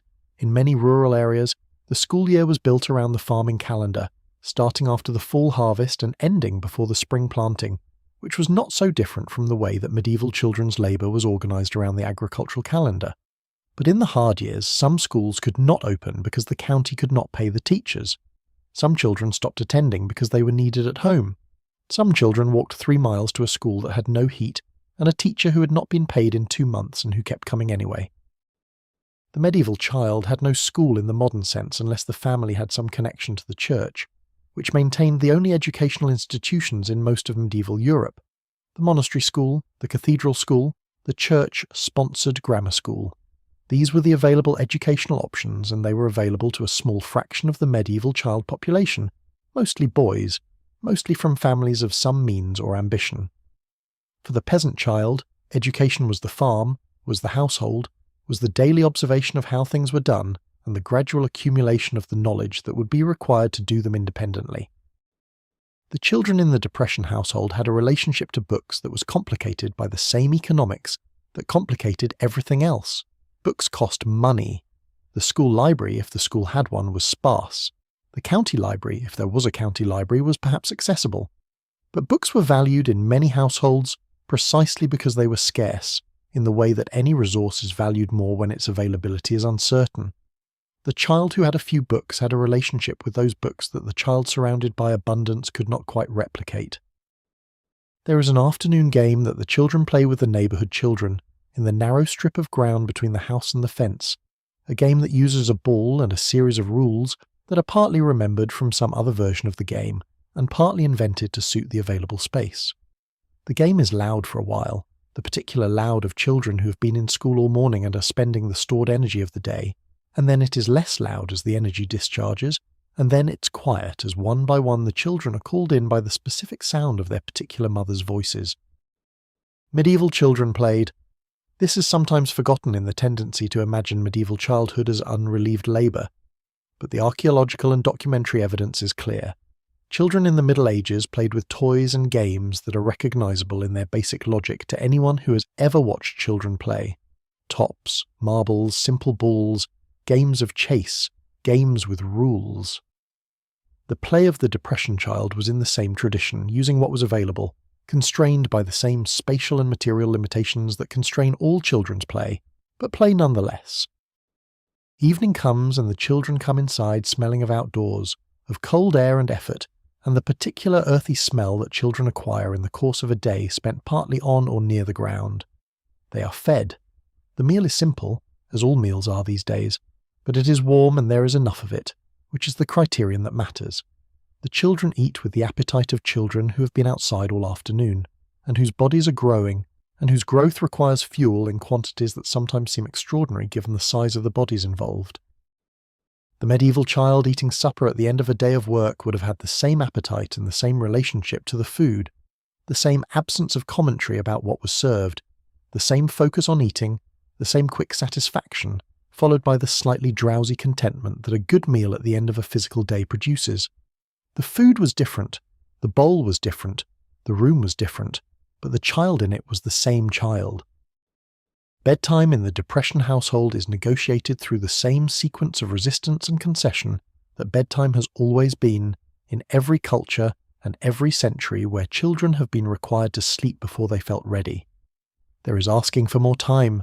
There is the small performance of tasks not yet done, the sudden memory of something important that needs attention before sleep can be considered. There is the looking out the window at the last of the light in the sky, which is almost gone but not quite gone, and the not quite gone is the argument for staying up a little longer. The medieval household had no concept of a separate children's bedtime, because the medieval household typically all went to bed at roughly the same time, in the same space, when the fire was banked and the dark was complete, and there was no reason to be awake. The child who fell asleep by the fire was carried to the sleeping place. The child who was still awake went to bed with everyone else. There was no ritual of it, no reading of stories, no glass of water, no negotiation. The day ended. The household slept. The child slept too. The Depression child's bedtime was more formal than this, but less formal than the bedtimes of the prosperity years that preceded and followed the Depression. There were not always books to read.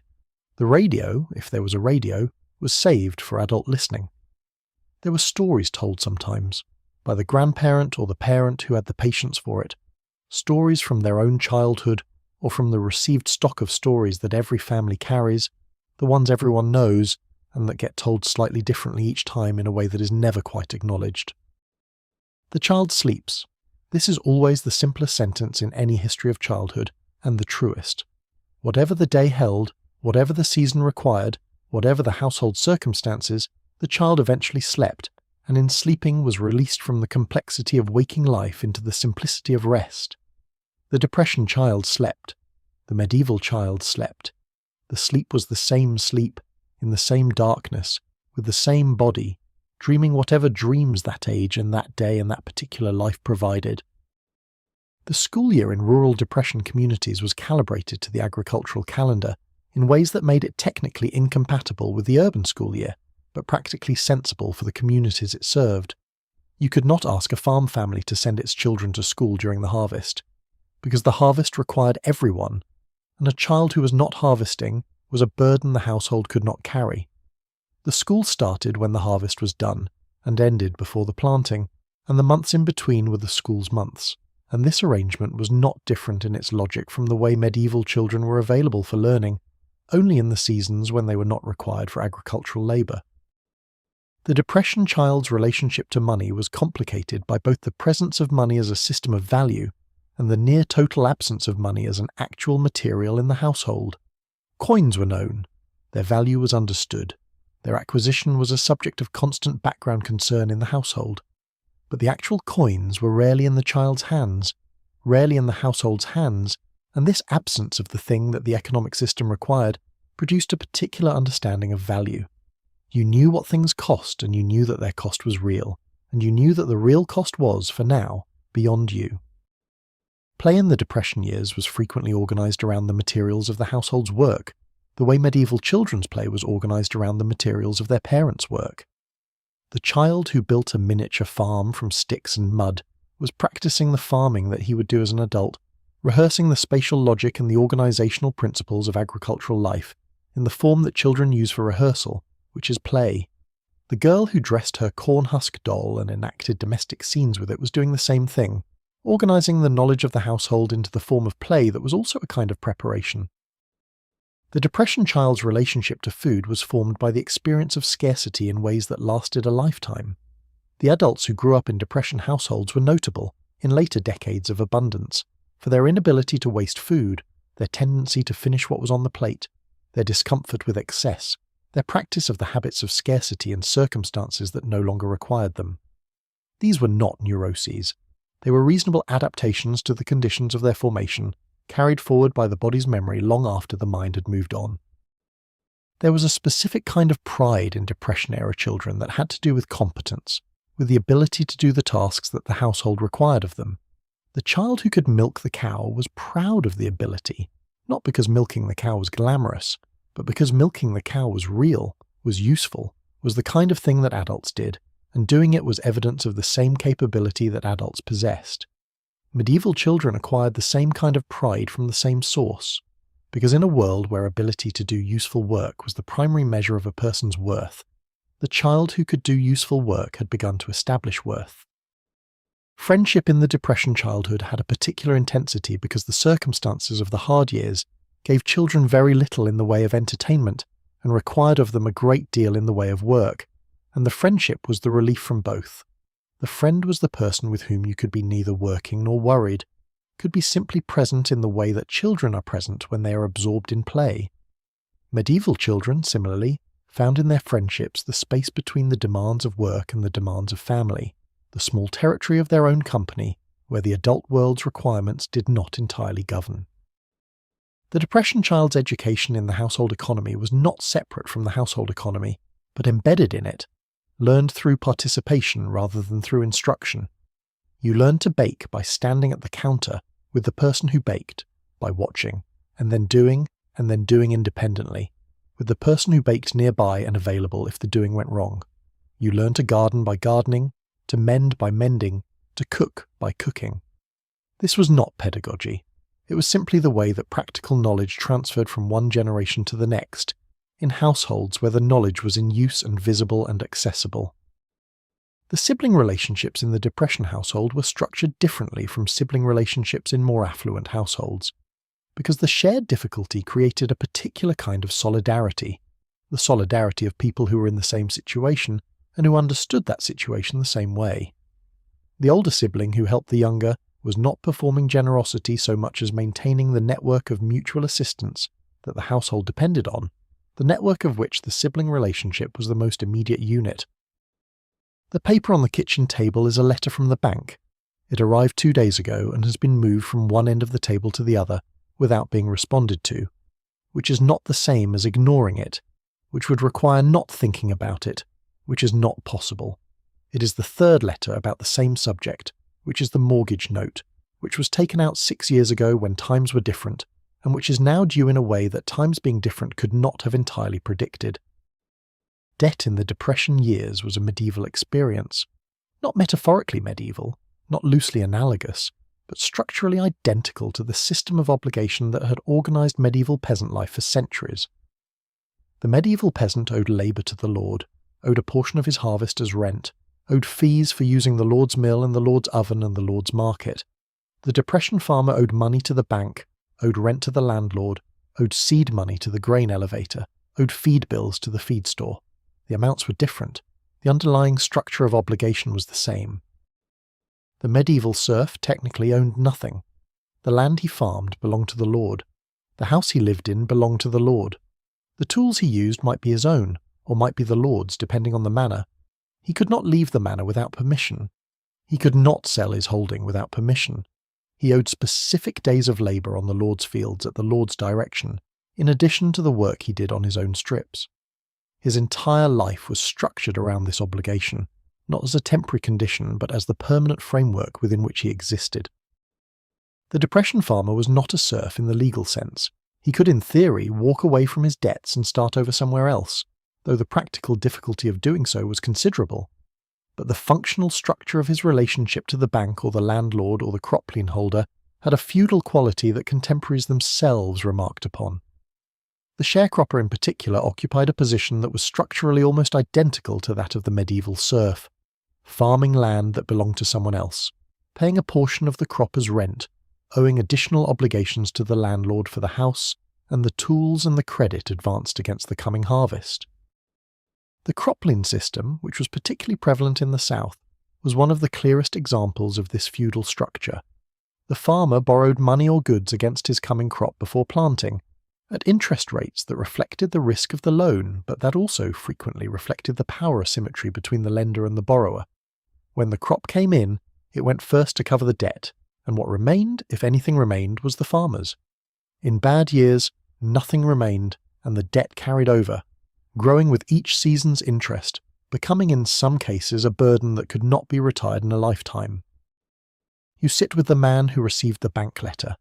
He's at the kitchen table after supper, with a pencil and a piece of paper on which he has been writing numbers. The numbers do not work out to a satisfactory result, which is why they have been written and erased and rewritten several times, the paper wearing thin at the places where the erasing has happened. The numbers represent the harvest, the seed cost, the fuel cost, the mortgage payment, the property tax, the feed bill. They are all real numbers. They are all correct. They simply do not add up to a situation that is manageable.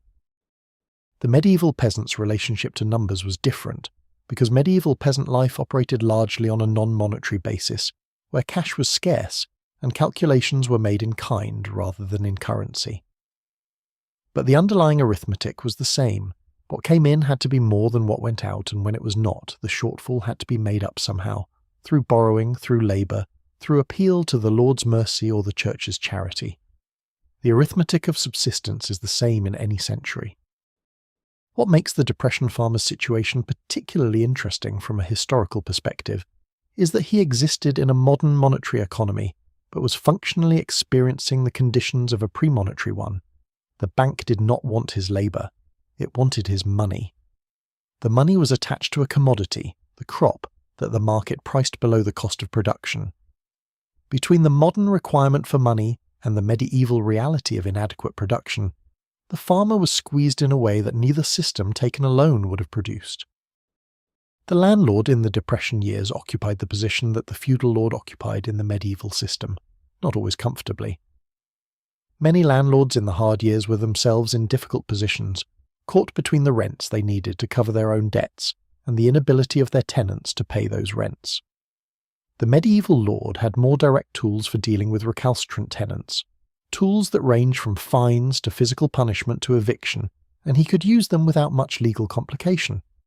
The modern landlord had the eviction notice and the legal system, which were more cumbersome but ultimately just as effective. The eviction was the medieval experience that the Depression made literal again for millions of American families. The medieval villain who could not meet his obligations might be turned off his holding, his goods seized, his family put out. The Depression family who received a notice of eviction was in the same structural position, and the fact that the notice was delivered by a sheriff's deputy rather than a lord's bailiff did not change the fundamental nature of the experience. You were being required to leave the place that had been your life, because you could not pay for the right to remain in it. Not everyone was evicted. The letter on the table was a letter, not a final notice, and the bank was negotiating because the bank had discovered that foreclosing on farms was not producing the returns that the bank's balance sheet required, and that a farm abandoned by a family that had no money was worth less than a farm worked by a family that had no money. This pragmatic mercy was not unlike the pragmatic mercy that some medieval lords extended to their tenants in bad years. The rent reduced, the payment deferred, the obligation restructured into something that could, in theory, be met without destroying the labour force that made the manor productive. The man with the pencil and the paper puts the pencil down. The numbers have not changed in the last hour, and they will not change. What might change is the bank's willingness to extend the timeline, which requires a conversation that he is not looking forward to, but that will happen, because avoiding it will not change the numbers either. He has been to this kind of meeting before. He knows that the banker across the desk is also a person in a difficult situation, that the bank itself is under pressure from depositors and regulators, that there is no villain in the story except the circumstances. Medieval debt negotiations were more personal and less formal, conducted between the tenant and the lord or the lord's steward in the context of their ongoing relationship, which was a relationship of profound inequality, but also of mutual dependence. The lord needed the tenant's labour. The tenant needed the lord's land. The negotiation of the terms took place within this mutual need, and while the outcome almost always favoured the lord who pushed his tenants past the point of survival was working against his own interests. There were also communities of resistance in the Depression, just as there were in the medieval period. Farmers who organised to resist foreclosures, who appeared in numbers at auctions of seized property and bid pennies, and then returned the property to its previous owner. These penny auctions were a piece of creative resistance that had medieval parallels. The village that collectively refused a new levy, the tenants who disappeared from the manor rolls rather than continue under impossible conditions, the community that found ways to blunt the force of an unjust extraction. The debts were not all owed to institutions. In the Depression, as in the medieval period, the local economy ran on a network of individual obligations, of credit extended between neighbours and between small businessmen and their customers, of informal loans and favours and deferred payments that did not involve banks at all. The storekeeper who kept a running tab for the family that could not pay until the harvest. the neighbour who lent equipment and accepted labour in return, the doctor who took chickens as payment because the chickens were more real than the dollar that would have paid the same bill. This informal credit economy was the credit economy of the medieval village, run entirely on personal relationship and reputation. Your credit in the medieval village was your character, was the community's knowledge of you as a person who could be trusted to repay, who would not take more than you needed, who would be there when someone else needed. The Depression restored this economy not by design, but by necessity, because the formal credit system had collapsed and something had to fill its place. The paper on the table is still there when the household goes to bed. It will be there in the morning. It will require a response, and the response will be made, and whatever the bank decides will be faced when it is decided. The situation is not resolved. The numbers have not changed, but the night will pass the way nights pass, regardless of the papers that are waiting on the kitchen table, and the morning will come, and what is required of the morning will be done. This is what the medieval peasant knew as well. The obligation was real, the burden was real, the Lord's power over his life was real. But the night came regardless, and the household slept, and in the morning the animals needed feeding before the worry needed feeding, and the priority of the immediate and the necessary over the abstract and the unresolvable was, in its own way, a mercy. The concept of the common, in both the medieval and Depression contexts, was the concept of resources held collectively rather than individually, available to all members of the community and maintained by all. The medieval common was the land on which the villagers grazed their animals, gathered their firewood, cut their peat, collected their rushes. It was not owned by any individual. It was managed by the community as a whole, through a set of rules about who could use it, and how much, and when. The Depression equivalent of the common was the informal sharing economy of the neighbourhood. The tools lent and returned, the labour exchanged, the food shared in times of extreme need. The cropline was among the most explicitly feudal of the Depression's financial instruments. It worked like this. The farmer borrowed money or goods from a merchant or a landlord before planting, pledging the coming harvest as collateral. When the harvest came in, it went to the merchant first to cover the debt with interest. What remained, if anything, was the farmer's. In bad years, the debt grew rather than shrank, because the harvest was insufficient to cover what was owed, and the shortfall was added to next year's debt, and the year after that, and in this way a family could become permanently indebted, unable to leave because leaving would require paying what was owed, unable to stay because staying required borrowing again. The experience of dispossession, of being removed from land and house that had been your life, was not new in the Depression. It had been experienced by millions of people in medieval Europe during the Black Death, when the deaths of so many people left land vacant and the survivors were able to move to better land or demand better terms from their lords. It had been experienced in the enclosure movement, when common lands were enclosed into private property, and the people who had depended on them were driven to the towns. The Depression produced its own version, and the families who walked away from their farms carried with them the same experience of losing the place that had made them who they were. The local merchant who extended credit to Depression farm families occupied a position that had its medieval equivalent in the moneylender, or the merchant who advanced goods against the harvest. The power differential was real in both cases.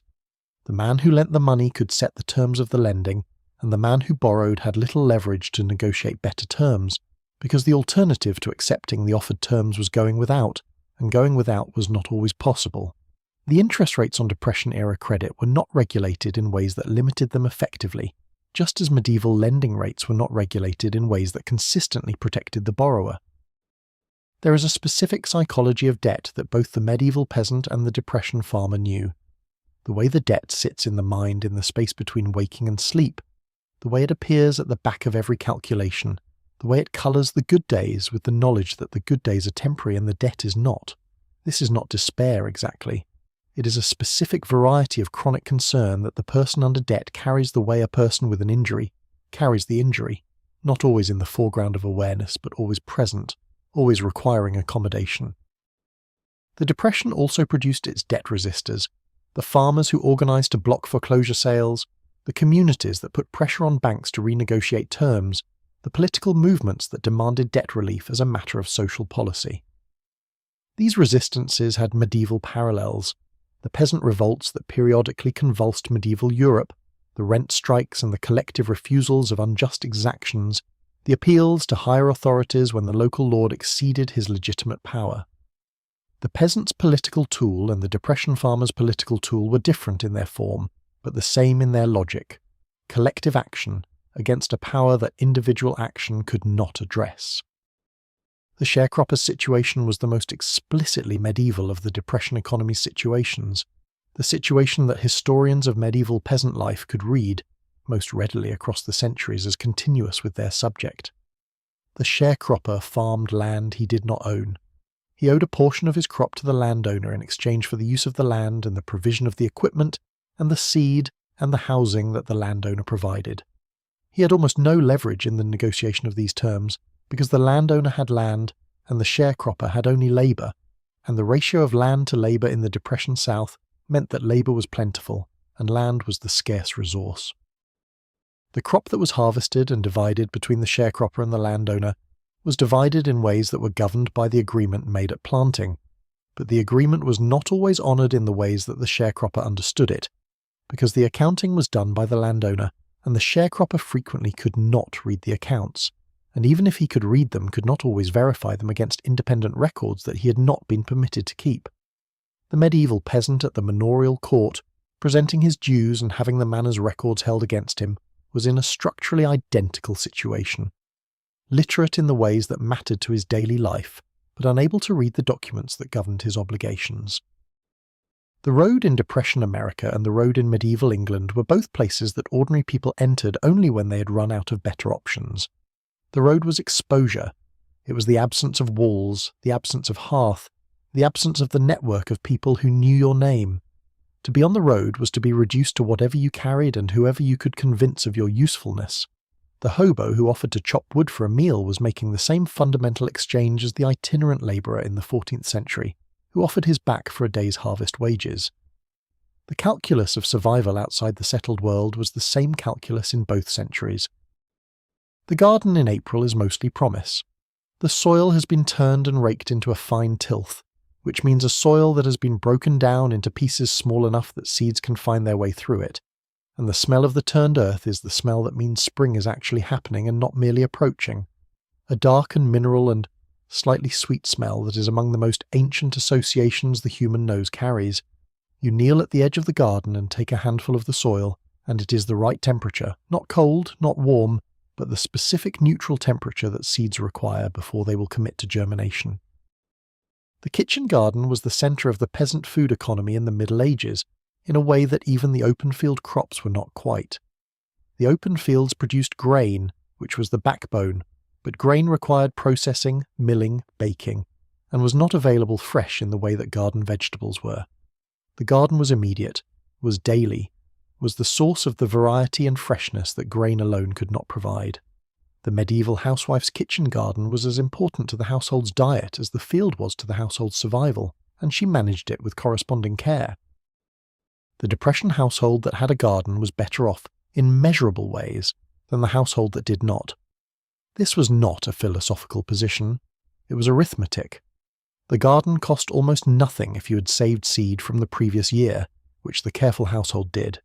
It produced food at a time of year when buying food was difficult, and the preserved stores of winter were running low. It produced variety at a time when variety was otherwise absent. And it produced something that the relief line and the soup kitchen could not: the particular satisfaction of eating food that you grew yourself. You dig in the bed that will hold the tomatoes later, when the frost risk is past, and in the digging you're doing exactly what was done in every kitchen garden in every century since kitchen gardens began. The action of the spade going into the earth and turning it over, of the clods breaking against the tine of the fork, of the soil releasing its smell and its worms and its particular dark interior. This action is unchanged. The spade itself is different, made of steel rather than iron, with a handle of a specific shape, but the action is the same and the earth's response is the same, and the worm that appears in the freshly turned soil and quickly retreats from the light is the same worm. Seed saving was a skill that Depression-era gardeners had to relearn in many cases, because the years of prosperity had made it easier to simply buy seeds each spring from the hardware store or the seed company catalogue. The seed companies sold improved varieties that produced well and were easy to grow, but they did not produce seeds that were worth saving for the following year, because seed company seeds were often hybrids, whose offspring did not breed true. The return to seed saving required a return to open-pollinated varieties, which are the older varieties, less optimized for yield but stable across generations. Their genetics consistent enough that the seed from this year's plant will produce a plant very like this year's plant next year. The medieval peasant saved seed as a matter of course. He had no choice, because there was no seed company, and the seed for next year's planting came from this year's harvest. He selected the best plants, the strongest and most productive, and kept their seed separate and stored it carefully through the winter. This selection over generations was a form of breeding, slow and unconscious, that produced the varieties that were grown in medieval gardens and fields, varieties adapted to specific soils and climates by centuries of selection in exactly those conditions. The bean row is the simplest to plant. You make a trench with the edge of the hoe, a trench perhaps 2 inches deep and as long as the row is long, and you place the beans in the trench at intervals, a hand span apart, and cover them with soil and tamp the soil gently with the flat of your hand, and that is the bean row done. The beans will come up in a week if the soil is warm enough. They will not need much attention until they begin to climb, at which point they will need something to climb on, which is why there are sticks stacked at the edge of the garden. Medieval bean cultivation was identical in its method because beans have not changed in what they require, and the tools available to manage them have not changed in any fundamental way. The bean is an ancient plant, domesticated so long ago that the wild ancestor is not always certain, and the accumulated knowledge of how to grow it is embedded in every gardening tradition, in every part of the world where beans can be grown. The Depression gardener planting beans was doing something that human beings had been doing in the same basic way for at least 10,000 years. The most important vegetable in the Depression garden was the potato. This is not a dramatic statement, and yet it is a statement with the weight of necessity behind it. The potato could be grown in poor soil. It could be grown in a small space. It produced a caloric yield per square foot that was higher than almost anything else available to the home gardener. It could be stored through the winter in a root cellar without special treatment. It was filling and it was versatile, and it could be cooked in more ways than almost any other vegetable. And each way of cooking it produced a different enough texture and flavour that it could appear on the table daily without producing the fatigue that daily repetition usually produces. The medieval peasant's potato equivalent was the turnip. Before the potato arrived from the Americas in the 16th century, the turnip was the root vegetable that carried the European peasant through the winter, the vegetable that could be stored and was filling and was versatile and required nothing more than a piece of ground and some rain to produce in reasonable quantities. The Depression garden had both, potatoes as the main crop, and turnips and parsnips and carrots as the supporting cast, producing together a root vegetable economy that could sustain a family through a hard winter. By June, the garden is a different place from the Garden of April.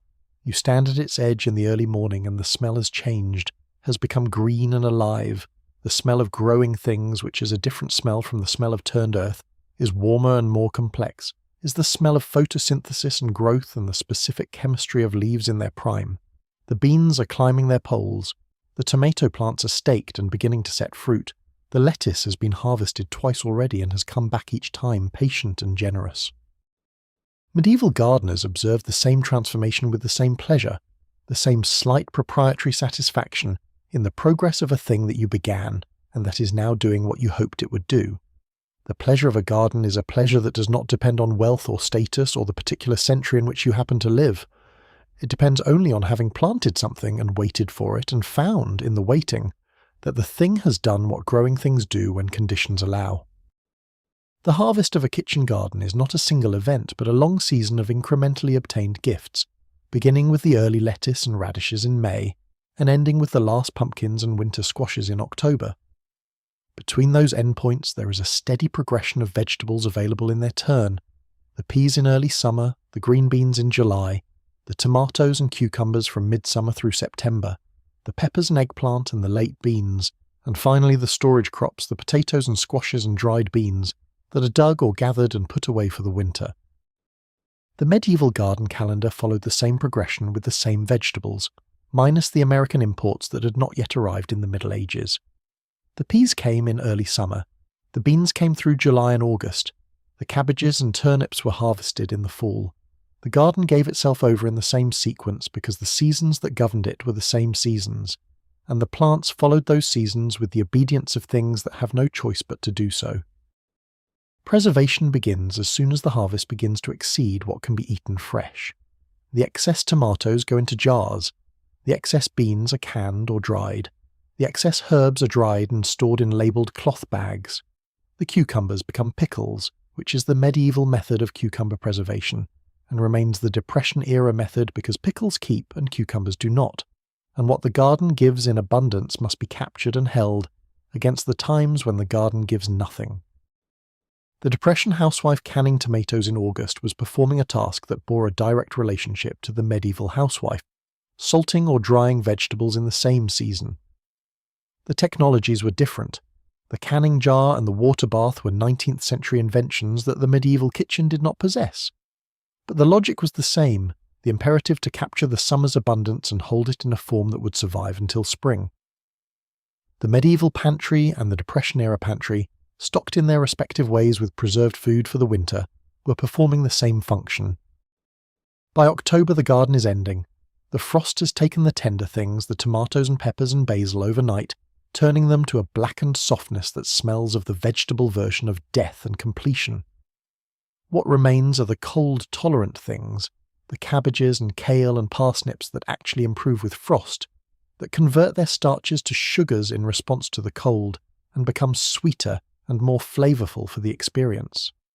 The garden ends in stages, and each stage has its own smell and texture and the particular quality of abundance drawing toward its close. You walk the rows one more time before the final clean-up, noting what was planted and what it produced, what worked and what did not, what should be planted differently next year. This is the farmer's perennial audit, the review of the year's experiment that informs next year's plan, and it is also a kind of gratitude, not performed or expressed, but felt, in the body, in the awareness of what the garden gave and what it is like to have had it. The specific knowledge of a garden's soil, its chemistry and structure and history, was the kind of knowledge that accumulated slowly over years of attention. The gardener who had worked the same ground for a decade knew things about it that the beginning gardener did not, that the northeast corner drained well and could be planted earlier, that the clay-heavy strip along the south fence held moisture and was good for beans but not for root vegetables, that the compost pile from 3 years ago had enriched a specific section that could be seen in the darker colour of the soil and the superior growth of whatever was planted there. The seeds themselves were a form of accumulated knowledge, the tomato variety that had proven resistant to the specific fungus that took the crop in wet years, the bean that dried well and kept its colour and flavour better than the other varieties available, the squash that stored through January without softening. These were not found in any catalogue. They were found in the seeds saved by the specific gardener from the specific plants that had performed best in the specific garden over the years, and they represented the application of generations of observation to the problem of what to grow. Composting was one of the most ancient agricultural practices, predating written records, present in every agricultural civilization that had figured out that the soil's fertility could be maintained and enhanced by returning to it what the plants had taken out. The Depression garden composted not as a philosophy of sustainability, but as a matter of necessity. The kitchen scraps and the garden waste and the animal manure were valuable as soil amendments, and there was no reason to send them away when they could be used. The medieval garden composted for the same reason, and the compost pile at the edge of the kitchen garden was a feature of both worlds. Watering the garden in the Depression years was, in many places, a significant undertaking, because the drought that had dried the topsoil had also lowered the water table and reduced the water available in the wells and the streams. The garden that relied on rain was uncertain. The garden that could be watered by hand was labour-intensive. The garden with access to a reliable water source was among the most valuable things a family could have in the drought years, and the families who had such gardens were in a meaningfully better position than those who did not. Medieval gardens faced the same range of water availability, from the fortunate garden beside a stream to the unfortunate garden on a dry hillside. The cycle of the garden year, from the first turning of the soil in spring to the last harvest of the root vegetables in fall, was a cycle that had its own emotional rhythm, its own seasons of hope and anxiety and satisfaction and completion. The spring turning was hope, The year had not yet failed and anything was possible. The summer was work and worry.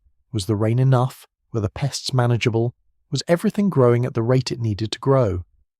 The fall harvest was satisfaction, or disappointment, or some mixture of both, the accounting of what the year had produced against what had been hoped for. The preserved food in the depression pantry was the material record of the summer's work, and looking at it in October was looking at the summer from the other side of it. Each jar of tomatoes was the day in August when the tomatoes came in faster than they could be eaten fresh and had to be processed. Each jar of beans was the afternoon in July when the bean row needed picking, and the children were recruited and the kitchen became a canning operation for several hours. The pantry told the story of the summer in the language of glass jars and labels and the particular colours of preserved things. The apple tree at the edge of the garden was one of the few things on the depression farm that required no planting and no special care beyond the pruning that kept it productive. It had been there before the family and it would be there after, a permanent fixture of the property that gave its fruit in September, whether the year was good or bad, whether the family had time for it or not. The medieval farm had its equivalent trees and its equivalent permanence, the features of the holding that preceded the current occupant and would outlast him, that connected the specific family of the specific generation to the long agricultural history of the specific place. The seeds saved from the best plants of this year's garden were the contribution of the present to the future, the specific improvement made possible by the specific season's specific observation. This plant set more fruit than the others and ripened earlier, and its seeds were worth saving. This variety kept its colour better in the jar. This bean produced more pods per plant than the standard variety. The observations were specific, and the savings were specific, and the garden improved by small increments over the years, accumulating the modifications of careful attention into the particular varieties that grew in no one else's garden but this one. If sleep is finding you now, let it come. There are more stories waiting, subscribe and they will be here when you wake. The line begins before dawn. It forms at the back of the church hall, around the corner from the main entrance, on the street that runs behind the building, a street that is not grand or particularly visible, which is part of why the line forms there. The people in the line are not, for the most part, the sort of people who have previously stood in lines like this, and the location of the line, the slight remove from the main thoroughfare, is a courtesy that does not go unnoticed. You join the end of the line in the cold of a December morning and you stand and you wait. The relief line was one of the central experiences of Depression America, an experience shared by millions of people who had never expected to share it, who had not understood, before they found themselves in it, that this was something that could happen to them. The line moved slowly. It always moves slowly because the resources being distributed were finite and the need was not, and the administration of finite resources among infinite need requires a process that has no way of being quick. The medieval church was the primary institution of organised charity in its world, as the government and the private charities were the primary institutions in the Depression world, and the comparison between them is illuminating in ways that go beyond the surface similarity. The monastery almoner distributed food and alms at the monastery gate on specific days of the week, to specific categories of the poor, according to rules about who was deserving and who was not, that reflected the medieval church's theology of poverty as much as its practical assessment of need. The Depression-era charity organisations had their own categories and their own rules about who was eligible and who was not, and those rules reflected the Depression-era culture's own theology of poverty, its own beliefs about the deserving and the undeserving poor, about who had ended up in hardship through misfortune and who through moral failure. These categories were always somewhat fictional, always imposed on a reality too complex to fit them, and yet they governed the distribution of resources with considerable force. Inside the church hall, the tables are set up along one wall, staffed by women from the congregation who have arrived early to organise the food that has been donated by the parish members and the local grocery and the women's guild. The food is simple, the simplest possible: soup, bread, coffee. The coffee is real coffee today because someone donated a large can. On other days it has been something less than coffee, a grain beverage that is warm and brown and serves the social function of coffee without quite serving any of its other functions. The medieval monastery refectory, where meals were served to the monks and to the guests of the monastery, operated on a similar principle of maximum utility from available resources. The monastic diet was not luxurious. It was adequate, carefully calculated to sustain the bodies of men who were engaged in both physical and intellectual labour, varied enough to prevent the dietary deficiencies that attended monotony, but never extravagant, never in excess of what the monastery's resources and its rule permitted. The soup at the monastery gate was a lesser version of the same principle. Made from what was available, sufficient to address the immediate need, extended as far as it needed to go. You receive a bowl of soup and a piece of bread. The soup is a vegetable soup with beans, the cheapest and most caloric combination available, a soup that can be made from almost nothing and that will feed almost anyone. The bread is 2 days old but not stale, or not stale enough to matter when you're standing in a cold street in December, and the bread is what is on offer. You carry your bowl to one of the long tables and sit down among the people who are already there. The long table is a medieval form.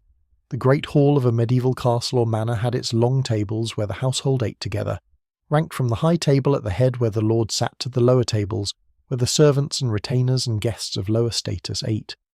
The refectory of a monastery had its long tables where the monks ate in silence, while a reader read to them from an approved text. The church hall, with its long tables where the depression poor ate their soup, was in this tradition. The long table is the form of communal feeding in a world where feeding must be communal because it cannot be individual. The people at the table with you are not talking much. Some are eating quickly, with the focused attention of hunger. Some are eating slowly because there is nowhere to be after this, and the hall is warm and the cold outside is not.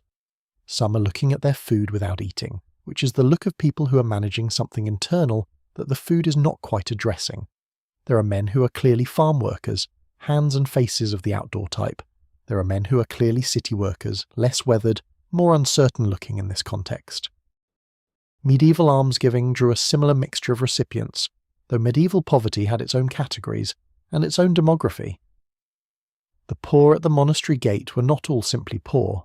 They were the old, who could no longer work, the ill, who were temporarily or permanently unable to support themselves, the widowed, who had lost the male economic head that the medieval economy required, the orphaned, who had lost both. In the Depression, the categories shifted. The unemployed were the largest group, followed by the underemployed, followed by the dispossessed, those who had lost their land or their businesses and had not yet found a new footing.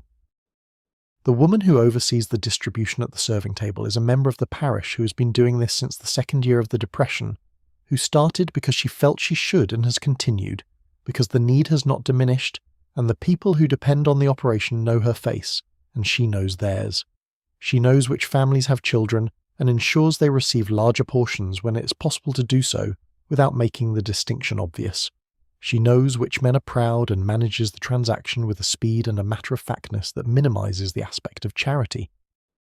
The medieval almoner who administered the monastery's charitable distributions developed the same skills, the same reading of the people before him, the same ability to administer mercy with a minimum of condescension. The best medieval almoners were not sentimental about poverty, which they saw every day and which they understood as a structural feature of their world, but they were not indifferent to the specific people who came before them, and the administration of charity with genuine attention to the dignity of the recipient was a skill that both the medieval almoner and the Depression-era church volunteer understood as the difference between helping someone and merely feeding them. After the meal, some of the men in the hall will be given information about available work, the road project that needs labour 2 counties over, the farm that is looking for pickers when the season comes, the construction job that has a few positions if you apply early tomorrow morning. This labour market information is one of the less remarked functions of the Depression-era charity organisation, the way it served as a clearinghouse for the informal economy of available work. Medieval monasteries served a similar function, being among the better-informed nodes in the network of economic information that flowed through medieval society. You leave the hall with the soup warm in your stomach and the bread in your coat pocket because you took an extra piece when the woman at the serving table turned to answer a question, and you are not proud of it, and you are also not sorry. The street outside is still cold. The people in the remaining line are still there. You walk past them and they look at you with the look of people who are waiting for what you just had, which is simply soup and bread and warmth. And the look does not say anything that needs to be said. Charity in the Depression was complicated, the way charity is always complicated, by the gap between what it provided and what it could not provide. It could provide soup, it could provide bread, it could provide warmth for the duration of the meal, and information about available work. It could not provide security, or the restoration of what had been lost, or the end of the conditions that had produced the need for the line in the first place. Medieval charity had the same limitations. The medieval church's theology of poverty was, from a modern perspective, uncomfortable. Poverty was not simply misfortune, but was also in some sense a spiritual condition, and the poor man was a vehicle through which the charitable giver could exercise the virtue of charity, and thereby secure his own spiritual benefit. The poor gave the rich the opportunity to be charitable. The modern reader flinches at this, and should. But the Depression-era culture had its own version of this theology, its own ways of making the poverty of the poor serve the psychological needs of the not poor, and it is not obvious that the modern version was more dignified than the medieval one. What was not complicated, in the Depression charity line as in the medieval monastery gate, was the soup. The soup was not theologically complex, it was hot, and it addressed the immediate need, and it was given and received in the way that things given and received in extremity always are, without the distance that ordinary transactions require. In the Depression soup kitchen as at the medieval monastery gate, the bowl of soup was simply the bowl of soup, and it was enough for now, and now was what mattered. The hall is beginning to quiet as the late morning approaches and the breakfast service ends. The volunteers are clearing the tables and washing the bowls in the kitchen at the back, the sound of water and the clinking of dishes making a domestic sound in the large space. The last few people are finishing their food. A child has fallen asleep in the corner on a pile of coats, asleep in the way children fall asleep in public places when they have been brought somewhere unfamiliar, and the warmth and the food have done their work and the body has simply taken what it needed regardless of the setting. The experience of waiting in the relief line was an experience of public poverty, of poverty made visible in a way that private poverty, the poverty of the closed farmhouse, was not. You were seen. The people in the line with you were seen. The people passing on the sidewalk who were not in the line could see you, and you could see them seeing you, and this visibility was one of the less comfortable aspects of the Depression's public life. Medieval poverty was also visible, was organised in ways that made the poor visible as the poor, but the medieval world had a more worked-out theology of poverty and a less individualistic culture, and the shame of poverty, while present, was distributed differently. The women who ran the church hall and the settlement house and the relief office were doing work that had no pay and no official recognition beyond the community's acknowledgement that the work was necessary, and that they were doing it. They were the medieval almoner's successors in function if not in form, the people who administered the community's charity to the community's neediest, who learned the specific knowledge of specific families' situations that effective charitable work requires, who occupied a position of considerable informal power in the community's life, because they controlled access to resources that the community had, but that individuals could not access on their own. The church in the Depression years was tested in its role as community institution in ways that revealed how much of the medieval church's function it had unconsciously retained. The local church was a place of relief distribution, a place of community gathering, a place where information circulated and decisions were made, and the community's collective response to collective difficulty was organised. It was not performing a religious function when it served soup on Wednesday morning. It was performing a social function that the medieval monastery had also performed, the function of the institution that holds the community together when the secular institutions fail. Federal relief programs, when they eventually arrived in the mid-1930s, brought a different quality of assistance from the local charity, a quality that was both larger in scale and more impersonal in character. The local charity knew you. The federal program classified you. The medieval parallel to the federal program was the ecclesiastical network, the system through which the church's wealth was distributed to the poor in ways that had been organised centrally and executed locally, with all the bureaucratic quality that centralisation produces. The local execution varied enormously in its quality, as the local execution of federal programs varied in theirs. Community in the relief line was an unexpected product of the line itself. The people who stood in the same line week after week learned each other's names and histories and situations, and the line became a place of mutual support and information exchange that was not its intended function, but was perhaps its most important one.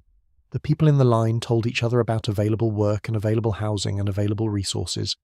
They shared the specific knowledge of the Depression survival economy that was most usefully shared among people who were living it together. The dignity question was the persistent question of Depression-era charity, the question of how to provide what was needed without diminishing the people who needed it. The best charitable organizations in the Depression years had worked out specific practices to address this. The matter-of-fact transaction, the lack of visible judgment, the speed that minimized exposure, the absence of the moralizing that some charitable institutions could not resist. Medieval charity had its own dignity questions and its own range of answers, from the monastery that gave with genuine generosity to the lord who distributed leftovers with theatrical condescension. The social geography of the Depression relief line was a geography of the town's hidden knowledge, the knowledge of who was struggling that the town maintained publicly but did not discuss.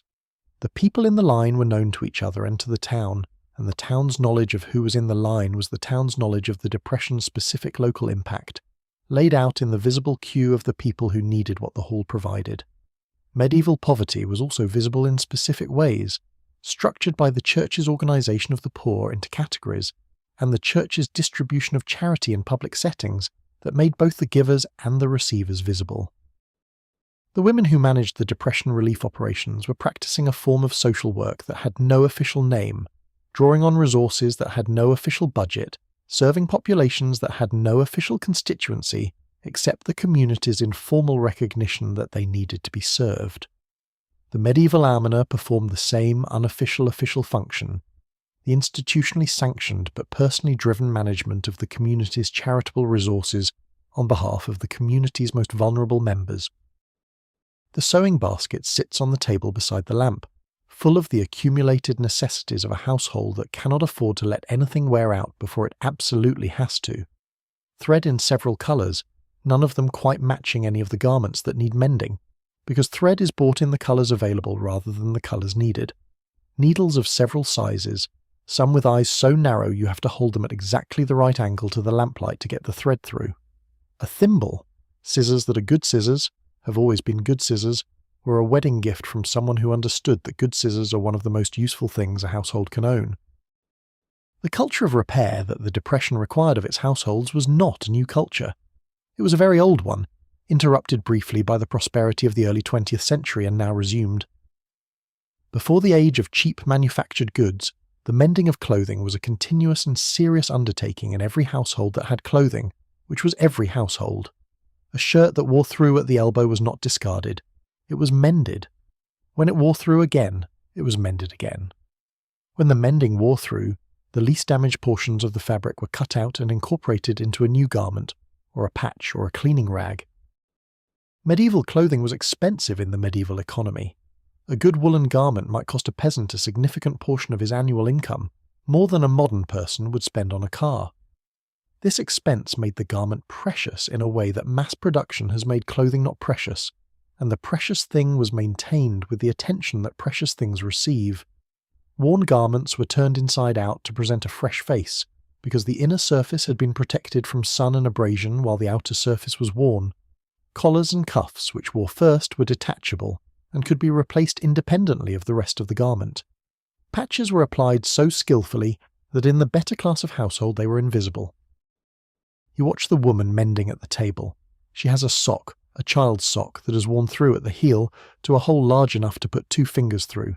She has fitted the sock over a wooden darning egg, which holds the fabric taut and gives her a surface to work against, and she's drawing threads of yarn back and forth across the hole in a grid pattern that will, when she fills it in, produce a fabric that is denser than the original sock, and will last longer at the heel than the sock did before.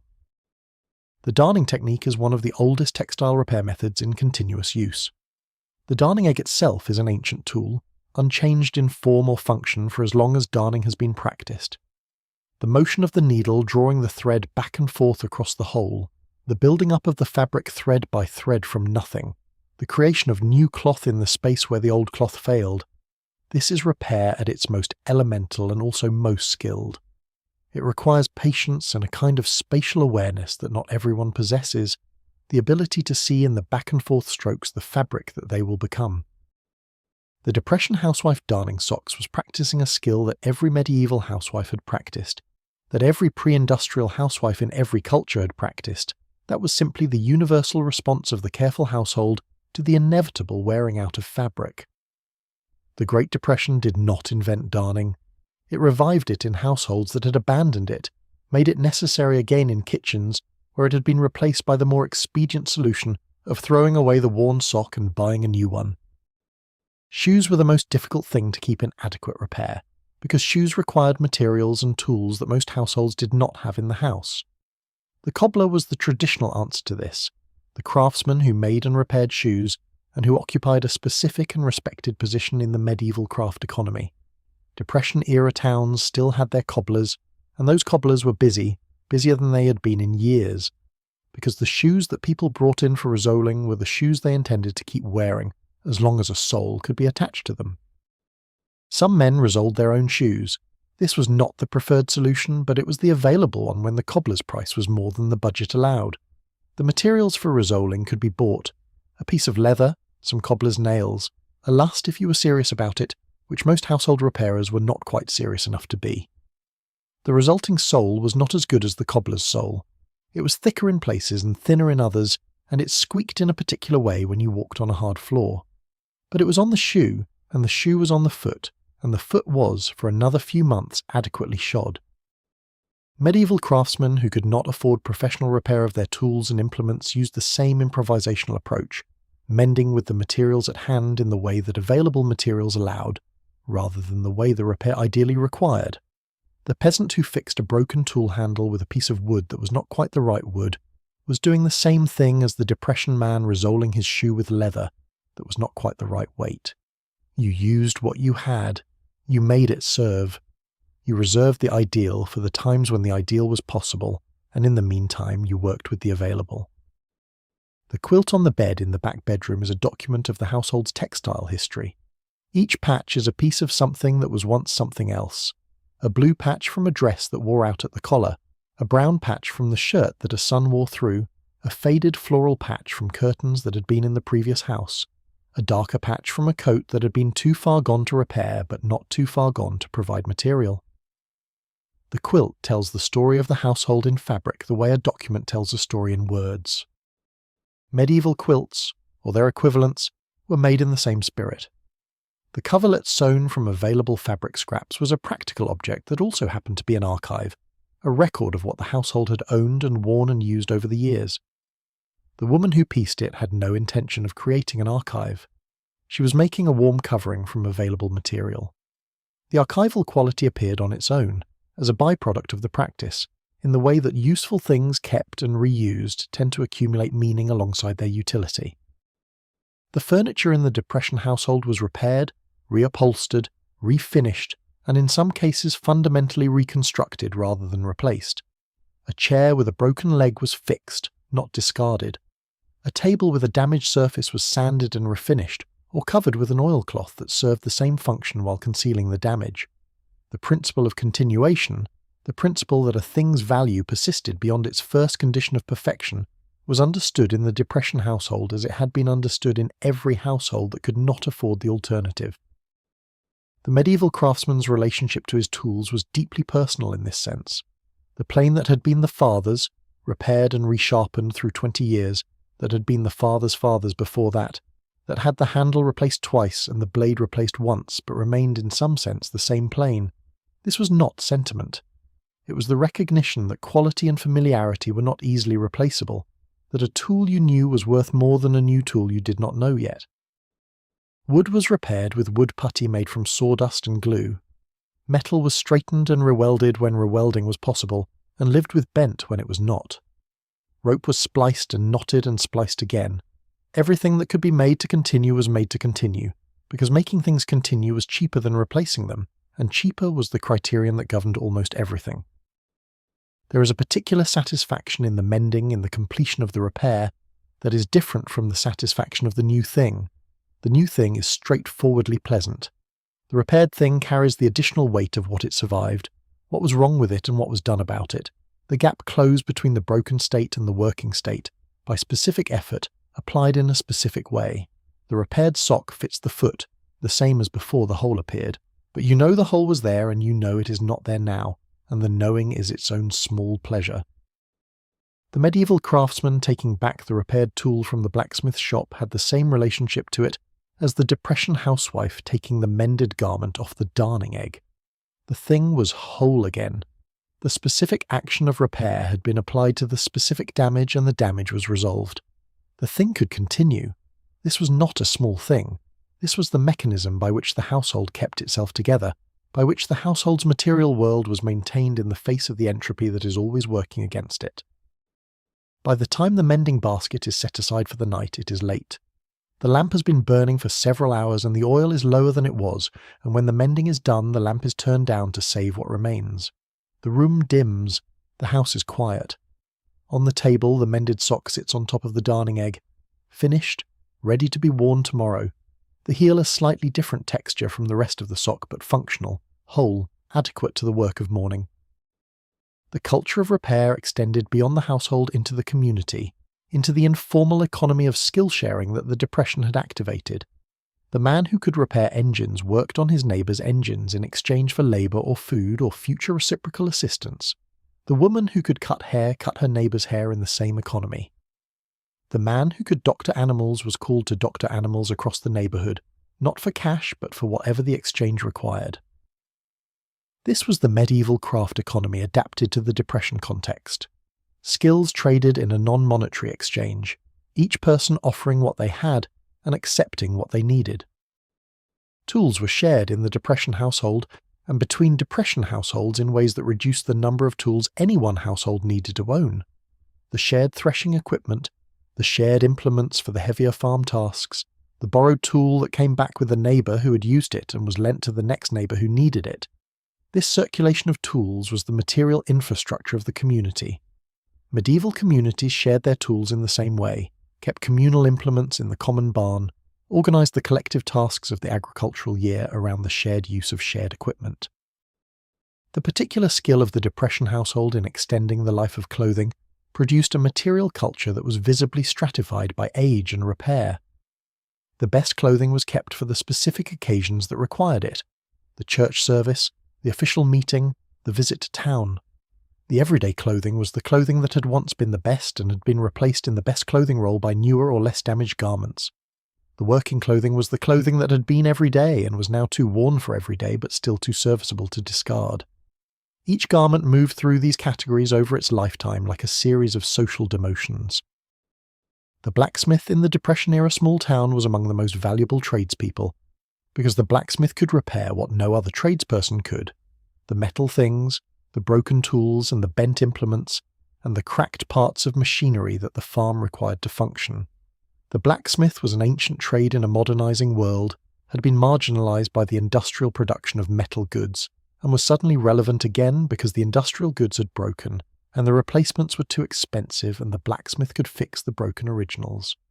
Medieval smiths were no less important in their world and no less versatile. The making of things by hand produced a different relationship to the made things than purchasing them did. The quilt that was sewn over the winter evenings from scraps was not the same thing as a purchased quilt, even if it functioned identically. The made thing carried the time of its making in it, carried the specific evenings and the specific conversations and the specific lamplight of the room where it was made. The medieval craftsman's relationship to his made things was the same. He knew the wood of the chair he had made, knew where he had found it and how it had dried and how it had behaved under the plane. The made thing was a record of its making. In the Depression years, the discard of something usable before it had truly failed its function was understood as a kind of waste that was morally equivalent to more obvious forms of waste. To throw away a shirt that still had fabric left in it, to discard a pot that still held, to abandon a tool that could still be repaired, was to fail in the obligation of careful stewardship that the household owed to its resources. This moral understanding of thrift was not invented by the Depression. It was the standard moral position of every pre-industrial culture. The Depression had simply made it relevant again for people who had temporarily been able to afford a different standard. The furniture of the Depression household was not decorative in any primary sense. It was functional, was present because it served a purpose, and the purpose governed its form. The table was a flat surface of sufficient height and stability for the tasks that required a flat surface. The chairs were supports for seated bodies engaged in tasks that required seating. The beds were platforms for horizontal bodies requiring rest. None of this was designed. All of it had arrived at its current form through the long process by which function selects for the features that serve it, which is the process that also produced the furniture of the medieval peasant's cottage. The cast-iron skillet that lived on the depression stove was among the most durable objects in the household, capable of outlasting by decades the people who used it, capable of being passed from generation to generation in a direct and useful line of inheritance. The medieval equivalent of the cast-iron skillet was the iron cauldron, or the earthenware pot, the cooking vessel that was the household's most important cooking implement, and that was treated with a care appropriate to something that could not easily be replaced. Both objects were the centres of the cooking life of the household, the primary instruments through which the household's food was transformed from raw materials into meals. A garment that had been repaired 10 times was not a lesser garment than a new one in the eyes of the person who depended on it. It was a garment with a history, with the visible record of every season it had lasted through, every tear that had been closed, every seam that had been reinforced. The depression mother who held up a shirt and found the 5th place that needed mending was not defeated by that shirt. She was in conversation with it, negotiating the terms of its continued usefulness, measuring what it still had to give against what she still had to put into it. The medieval seamstress performing the same negotiation understood, as the depression mother understood, that the fabric was a resource as finite and as precious as any other resource the household held. The shelf above the kitchen stove holds the dried herbs in a row of small cloth bags, each one labelled in pencil with the name that the household uses for it, which may or may not be the botanical name, may or may not match what the herbalist in the next town calls the same plant. The bags have been there since the fall, when the herbs were cut from the garden and tied in small bundles, and hung from the kitchen ceiling until they were dry enough to take down and put away. They smell of the garden still, each one a different version of green and dry and summer held into winter. The home medicine of the Depression years was not primitive exactly, though it would have seemed primitive to a doctor in a well-equipped clinic. It was practical and accumulated and based on observation over many generations of what worked and what did not, adjusted constantly by the specific experience of specific households, and handed down through the same informal channels as all the other domestic knowledge, from mother to daughter, from grandmother to grandchild, from neighbour to neighbour in the currency of shared difficulty. The medieval herbalist occupied a specific and important position in the medieval community. She was usually a woman, usually older, who had accumulated over a lifetime the knowledge of which plants helped, with which conditions, and who was consulted by the community when the condition warranted. She was not a physician, which was a male role in the medieval world, associated with university training and theory. She was a practitioner, a woman with practical knowledge of the plants that grew in her particular landscape, and what those plants would do when applied or ingested in the right way. The Depression-era equivalent of the medieval herbalist was not a formal practitioner, was not consulted as a specialist, was simply the woman in the household who had learned from her mother what the herbs were for and who applied that knowledge to the household's minor medical needs as a matter of course. The doctor was available in most communities, but the doctor cost money, and minor ailments did not justify the cost if the household had its own means of addressing them. Chamomile is in a bag near the end of the row. You have put it there since you were a child in this house, because chamomile is the herb for the stomach, and the stomach is the most common complaint in a household where the diet is limited and the stress is high, and the body responds to stress in the way that bodies always respond to stress, which is imperfectly. The chamomile tea is made by steeping the dried flowers in hot water for 10 minutes, a process that produces a liquid that is pale yellow and smells of apple and dry summer, and that is genuinely effective for mild stomach complaints. The medieval herbalist would have prescribed chamomile for the same complaint, using the same method, and would have called it by the same Latin name, matricaria, or by any of the several vernacular names it accumulated across different medieval European languages, all of them recognizing the same plant with the same properties. The chemistry of chamomile has not changed in the intervening centuries. The bisabolol and apigenin and chamazoline that make it effective are the same molecules that they were in the 13th century. The medieval prescription and the Depression-era recipe are the same prescription and the same recipe. Yarrow is for wounds, or more specifically for slowing the bleeding of wounds, which it does reliably enough that it has been used for this purpose in continuous recorded tradition from the ancient world through the medieval period and into the present. The Depression farmer who cut himself on a piece of fence wire or a sharp edge of farm equipment and reached for the yarrow in the medicine shelf was reaching for the same remedy that a medieval peasant would have reached for after a day's work in the fields, because yarrow grows in disturbed ground and field edges and is available everywhere that farming is practiced. Peppermint is for headaches, applied as a poultice to the forehead. Elderberry is for the cold and the fever, taken as a syrup made from the berries preserved in the fall. Catnip is for children's fevers, which it addresses by promoting sweating. These are the plants in the row of cloth bags, and they are the plants that have been in this household for as long as this household has had a kitchen garden with a medicinal corner, which is as long as this household has existed. The Depression made the household medicine shelf more important, not only because the doctor was expensive, but because the overall level of physical stress in Depression households was high in ways that increased the frequency of illness. Malnutrition was not common in the form of visible starvation, but marginal nutrition was common. The condition of eating enough calories to avoid obvious hunger while not eating enough of the right foods to maintain full immune function. The body running on a marginal diet is more susceptible to the infections and inflammations that the herbs address, and so the herbs were needed more. Medieval peasants lived with marginal nutrition as a permanent condition rather than a temporary one, and the medieval household's dependence on herbal medicine was correspondingly greater. The medieval herbalist's knowledge was also correspondingly deeper, having been refined by generations of necessity into a body of practical knowledge that was, in its own context, remarkably effective. Modern pharmacology has validated many of the medieval herbal prescriptions, not all of them, not the magical ones, not the ones based on sympathetic association rather than chemistry, but enough of them that the tradition as a whole deserves a more respectful reading than it is sometimes received. The most important medicine in the Depression household was the same as the most important medicine in the medieval household: rest. The body that is allowed to rest will heal more of its own ailments than any herb can address, and the body that is not allowed to rest will not be helped much by any remedy, herbal or pharmaceutical. But rest in a Depression household was expensive in the same way it was expensive in a medieval household, because the work that needed to be done did not stop when a person was ill, and the gap left by one person's incapacity had to be covered by the additional effort of others. The woman who is sick lies in the back bedroom covered with the quilt, her head elevated on the pillow. On the table beside the bed is a cup of the elderberry syrup dissolved in warm water. The room smells of the particular sweetness of elderberry and the faint medicinal sharpness of the eucalyptus oil that has been rubbed on her chest, because the chest cold is what is going on, and eucalyptus on the chest is what the chest cold receives in this household.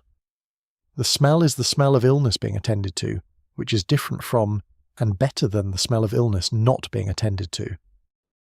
The medieval sick room smelled similarly.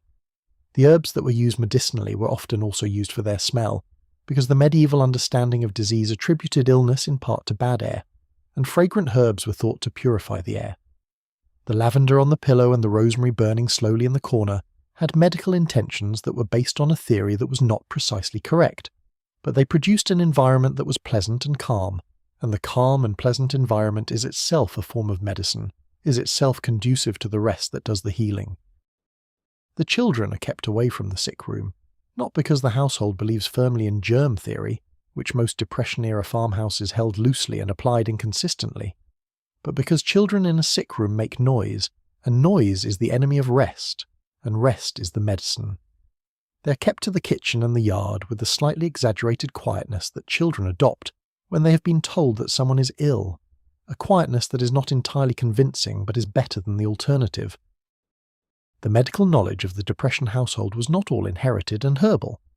There was also the practical knowledge of injury, which accumulated in farming households through the simple frequency with which farming produced injuries, and which produced a body of applied knowledge about wound cleaning and wound closing and splinting, and the recognition of infections that needed professional attention versus infections that would resolve on their own with cleaning and kept dry. Medieval farming produced the same injuries through the same mechanisms: the sharp edge of the scythe, the kick of a horse, the fall from the hayloft, the crush of heavy things moving unexpectedly.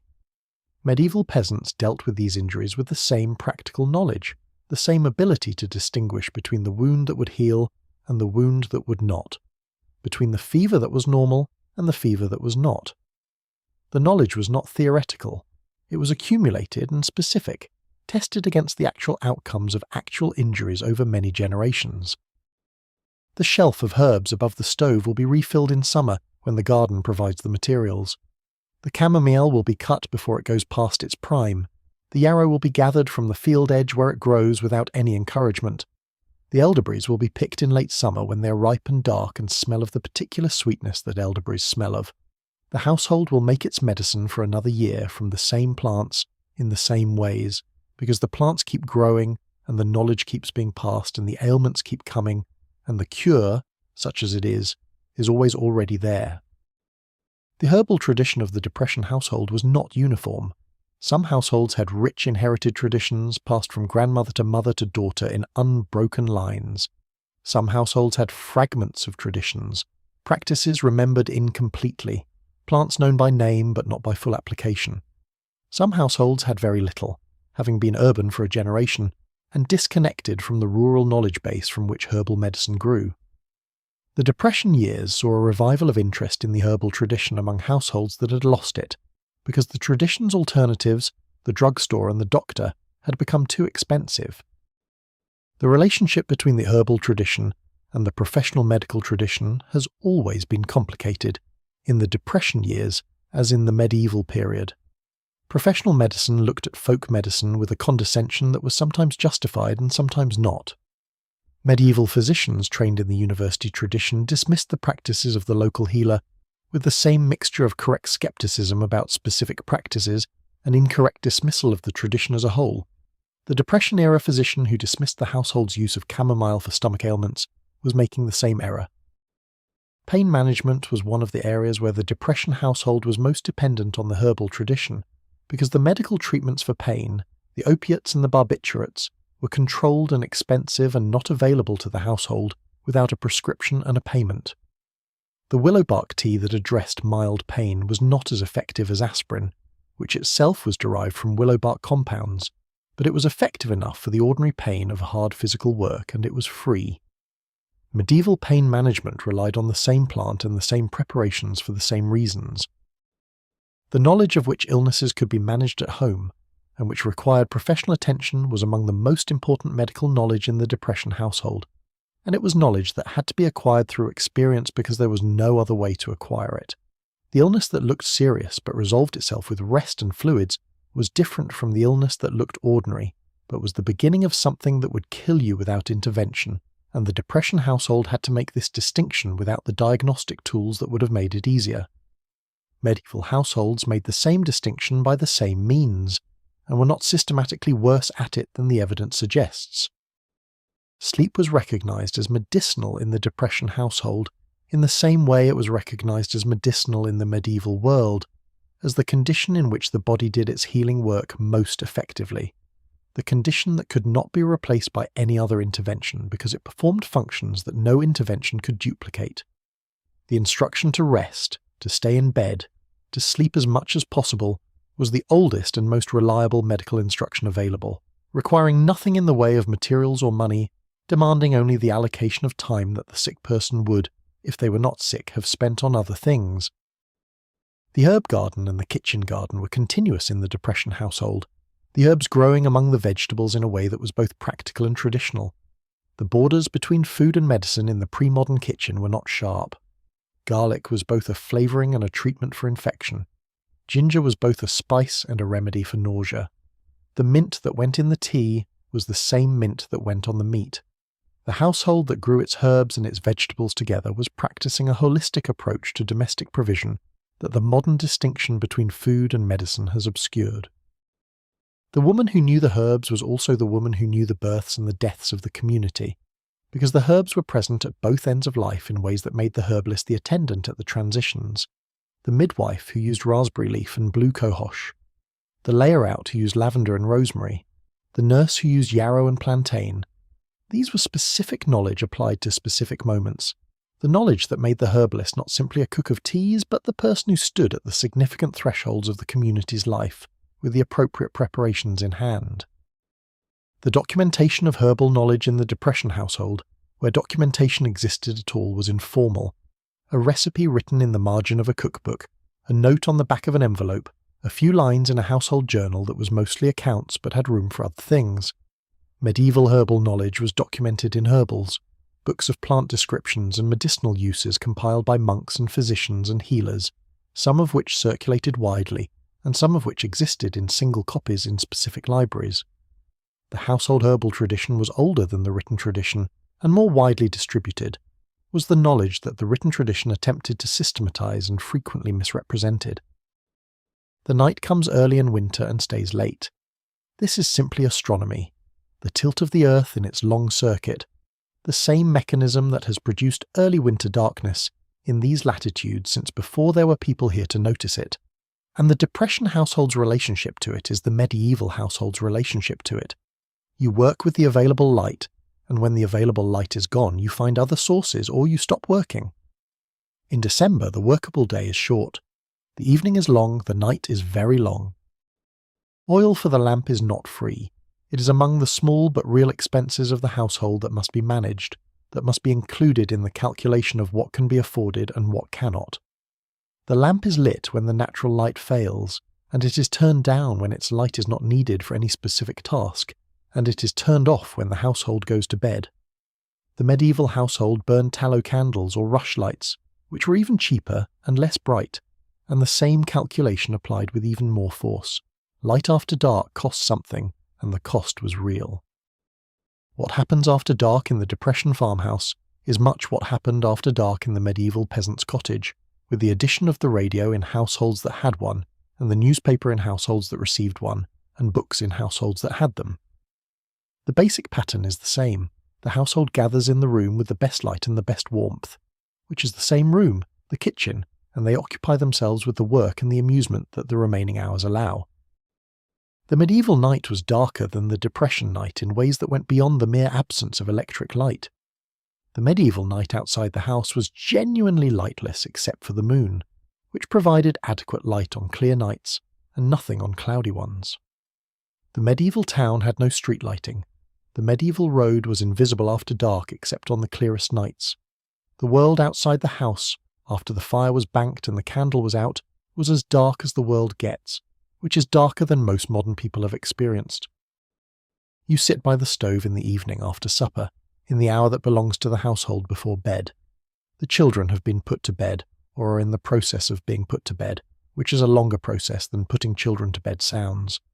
The work of the day is done, the immediate work, the work that could not be left to tomorrow, and what remains is an hour of something less than work, of the conversation and the reading and the sitting together that the Depression household allowed itself in this hour before the cost of the lamp made continued wakefulness unjustifiable. The medieval household's evening, such as it was, occupied the same kind of time. After the fire was banked, after the animals were secured, after the evening prayer that the medieval Christian household offered as a matter of daily observance, there was an interval before sleep in which the household simply existed together in the warmth. This interval was not leisure in the modern sense, was not time that was consciously set aside for rest and entertainment, but it was a pause, a lower gear, a moment in which the full pressure of necessity relented slightly. Radio, in the households that had it, changed the evening in ways that the medieval household would not have recognized, but that served the same basic function as the evening tales and the fireside stories that medieval households offered each other. The radio brought the outside world into the farmhouse kitchen, brought the voices of people who were not in the room speaking about things that were happening somewhere else, and this connection to the larger world was experienced as a form of companionship, a reminder that the household was not alone in its situation, that the hard years were hard for everyone, and that the world was continuing to move and produce sound and carry on. The medieval storytelling tradition served a similar function. The story told by the firelight was not simply entertainment. It was a connection to a world larger than the immediate, a world of heroes and saints and distant places, a world in which things happened and were significant, in which individual lives were embedded in larger narratives that gave them meaning. The Depression family listening to the radio serial was receiving a different version of the same offering. The larger narrative, the world continuing, the stories of people elsewhere. There is a sound that the farm makes at night that is different from its daytime sound. The animals in the barn produce specific sounds that change through the night.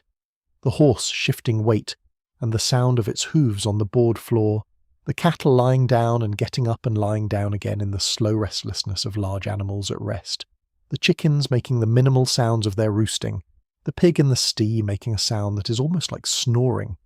These sounds come through the farmhouse walls at intervals muffled and familiar, and they are part of what the night sounds like when you live on a farm. The medieval peasants' night sounds were the same. The animals in the byre or the lean-to or the lower room of the longhouse, the cattle and the horses and the pigs and the chickens made the same sounds through the same walls, and those sounds were the background of the night in the same way. They were the sound of the farm continuing, of the living things that the household depended on persisting through the dark hours, and they were reassuring in the way that the sounds of things you care about and that are still there are reassuring. Sleep in the Depression household came when it came, without the elaborate preparations that later decades would require of the bedtime. You were tired because you had worked since before light, and the work had been physical, and the day had been long, and when the hour was late enough and the lamp low enough, you went to bed. The bed was what it was. Mattresses stuffed with corn husks or cotton, or sometimes actual springs, covered with the quilt and whatever extra blankets the household possessed, warm enough if you were under the covers and cold above them, because the bedroom had no heat and the walls were thin. The medieval peasant's bed was not fundamentally better.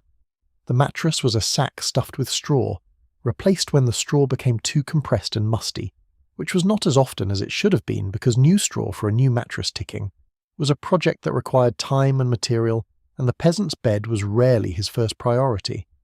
The covering was whatever the household had.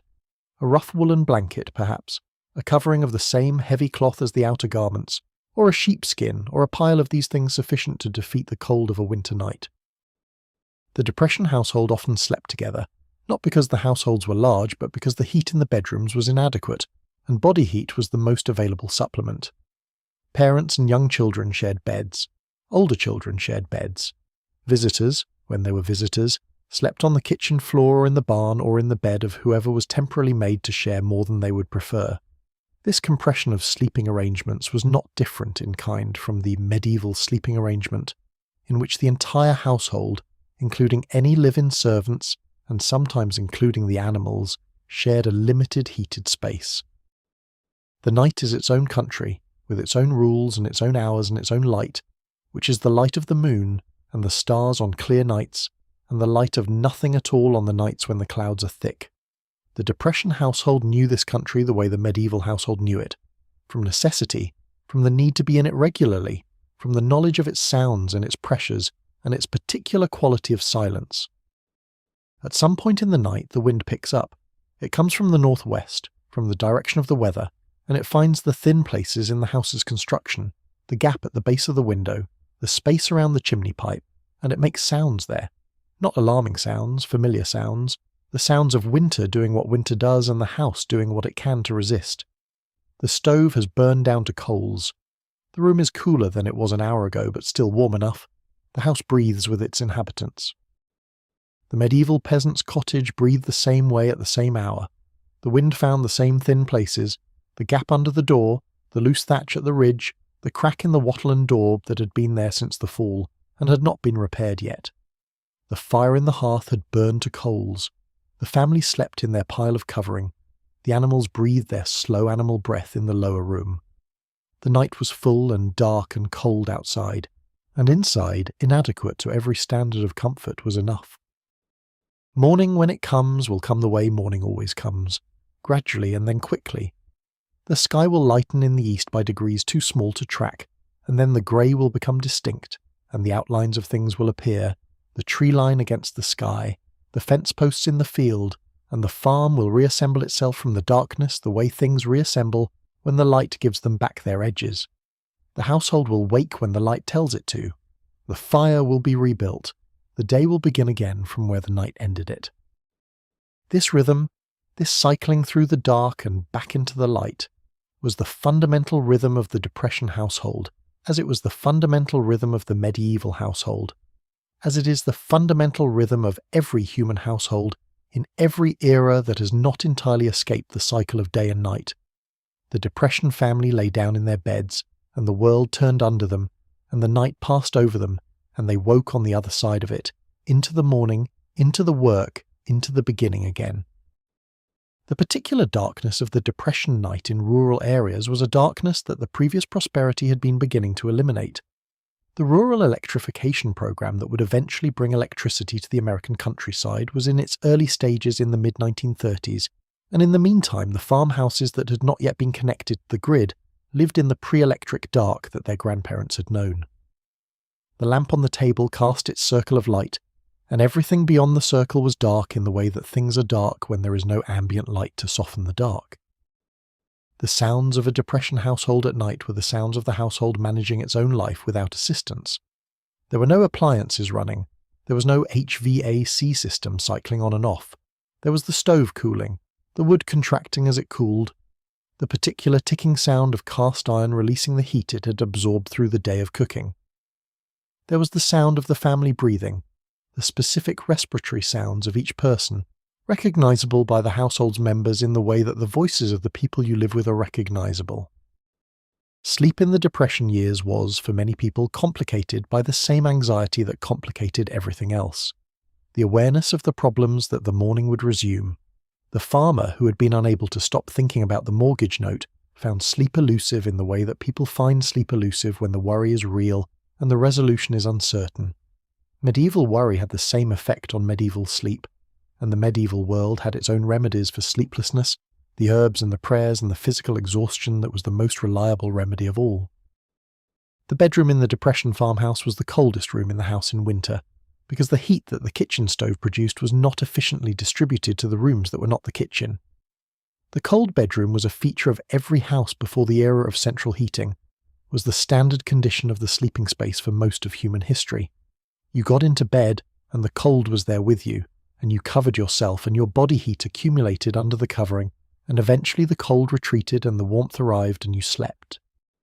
The transition between waking and sleep was experienced differently in the Depression household than in the modern household, because the Depression household had less that competed with sleep for the late evening hours. The television did not exist. The radio was turned off when the news was done or the family decided it was time. There were books for those who had them, there was conversation for those who had the energy for it, and there was the stove and the lamp, and when the lamp was turned off, the day was over and the night had claimed the house, and there was nothing left to do but sleep. Dreams in the Depression years must have been coloured by the conditions of waking life in ways that the dreamers themselves could not fully analyse.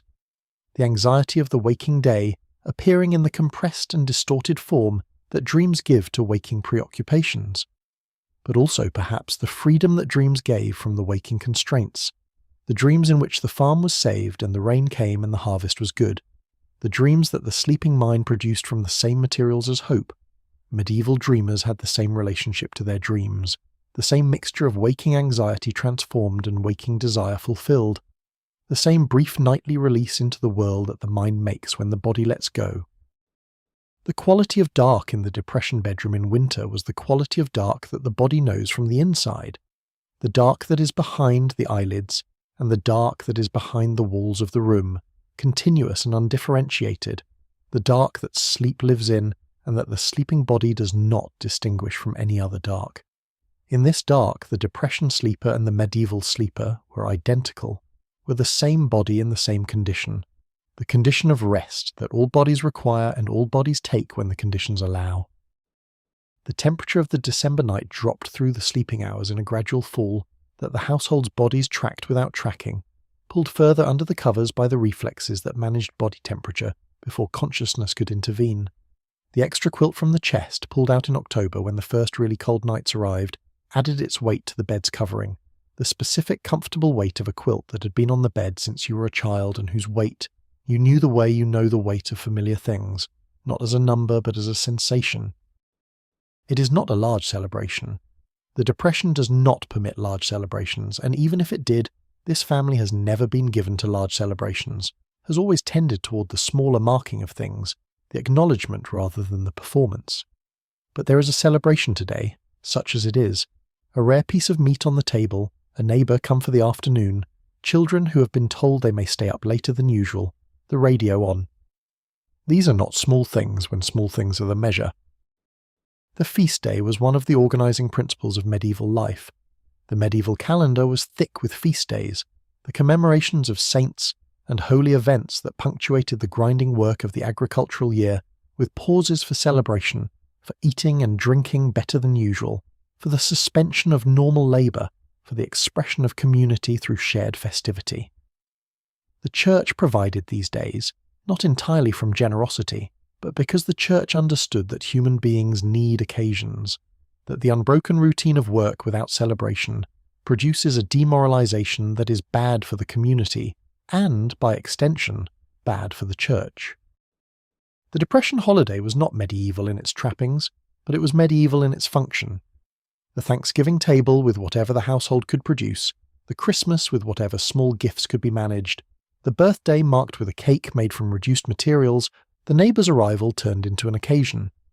These were the occasions around which the difficult year organised itself, the points of light in the longer dark.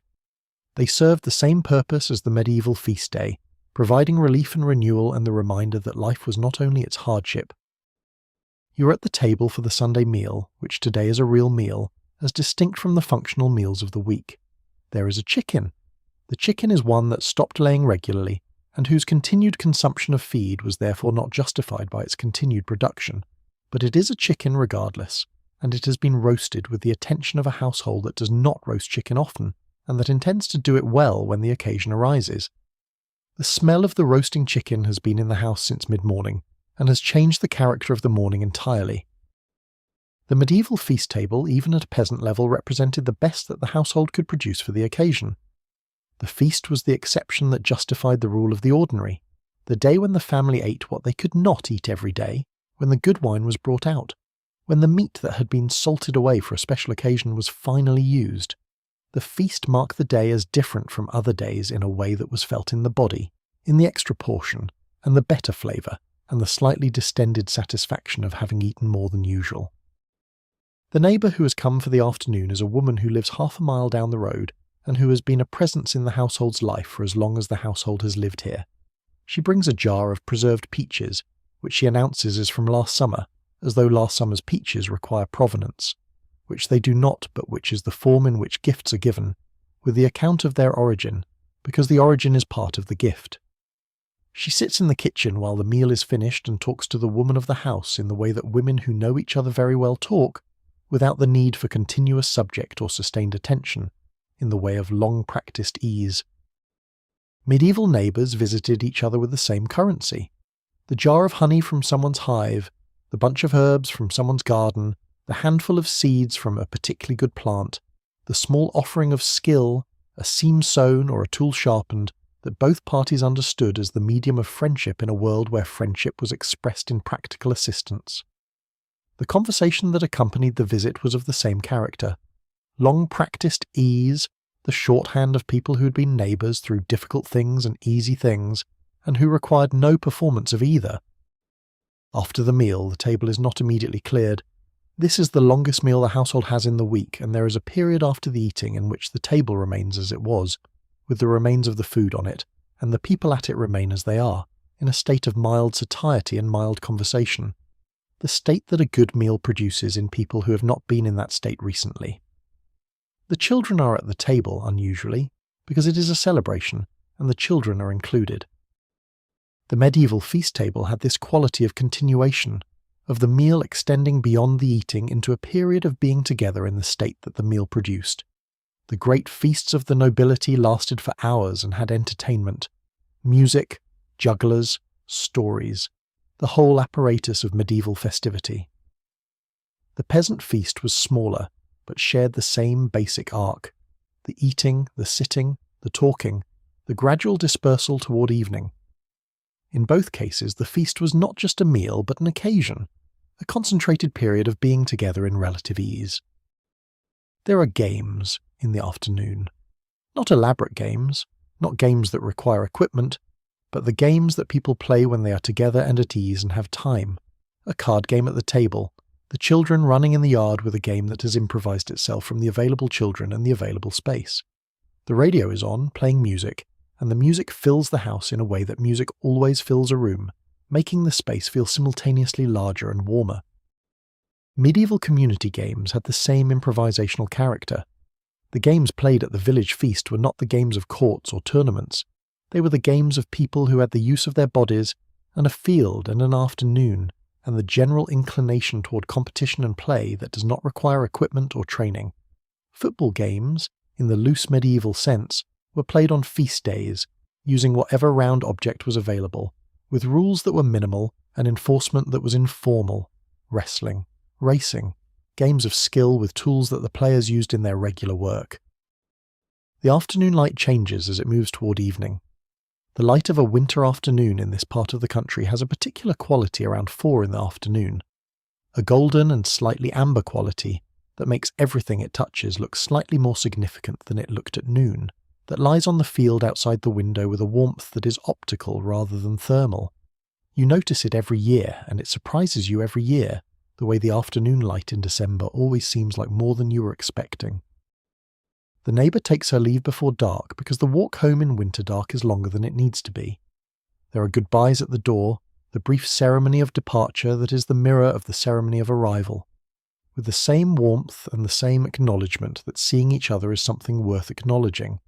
She goes down the path and around the bend in the road, and the household is itself again, the slight expansion that a visitor produces contracting back to the household's normal dimensions. Medieval hospitality placed a high value on the departure as well as the arrival, on the sending off of the guest with the same care as the welcoming, because hospitality was not just a service performed but a relationship enacted, and the relationship required acknowledgement at both ends. The medieval guest who was sent off with food for the road and a specific farewell was being honoured in the way the medieval world knew how to honour the transient visitor, the one who was there and then not there, who took something of the household with them when they went. After the neighbour has gone, the children are bathed, in the washtub by the stove, with water heated on the stove, in the order that children are bathed in a household with one tub and several children, which is from youngest to oldest, with the same water getting progressively greyer and more occupied with the day's accumulation. The oldest child accepts this arrangement with the resignation of someone who has been accepting it for several years and has understood that complaining about the order does not change the order. The medieval bath, when it happened, which was not as infrequently as later legend suggested but was not daily, used the same sequential logic and the same tub and the same water. The nobility bathed more often and with more ceremony. The peasant household bathed on Saturday perhaps, or before a festival, and used the same water for everyone because the water cost effort to heat, and the effort was not repeated unnecessarily. The cleanliness thus achieved was relative rather than absolute, but it was cleanliness, and it marked the occasion as the occasion required. The fire is banked for the night, the lamp is turned low, the house is settling into its night sounds, the creak of the settling wood, the wind at the window, the animals in the barn doing what animals do in the evening. The celebration is over, which is to say, the day that was slightly different from the usual has become again the usual, the house at its nighttime level, the household at rest after a day that was, by the measure of the Depression years, a good one. The medieval feast day ended in the same way, the fire banked, the candle out, the household in its bed. The day that had been marked as different from other days had been used, had given what it had to give, and the night had come over it in the ordinary way that the night comes over everything, making no distinction between the feast and the fast. Tomorrow the work would resume. Tonight the household slept the sleep of people who had eaten well and been together and marked, in the small ways available to them, the fact that life was not only its difficulty. The celebration in the Depression household was calibrated with great precision to the resources available, because the resources available were known to the penny, and the penny was real, and the calculation of what could be afforded was not an abstraction.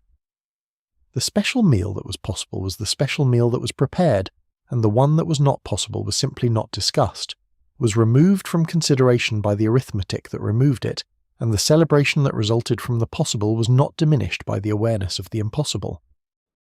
Music in the Depression household was live music, because recorded music required a phonograph and phonograph records and the electricity to run them, or a radio and the electricity to run it, and neither electricity nor the phonograph was universal. But music itself was nearly universal, because nearly every household had at least one member who could play the fiddle or the guitar or the harmonica, or the piano if there was a piano, and nearly every household had singers, because singing is the music that requires no instrument. is available to any person with a voice and a song.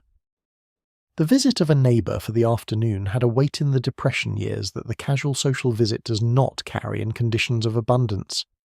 When the household was largely isolated by the difficulty of travel and the limitation of time, when the radio was the primary connection to the larger world, the actual presence of a person from another household was an event, was the introduction of news and perspective and company that the household's own members could not provide for each other, having been providing it continuously for months.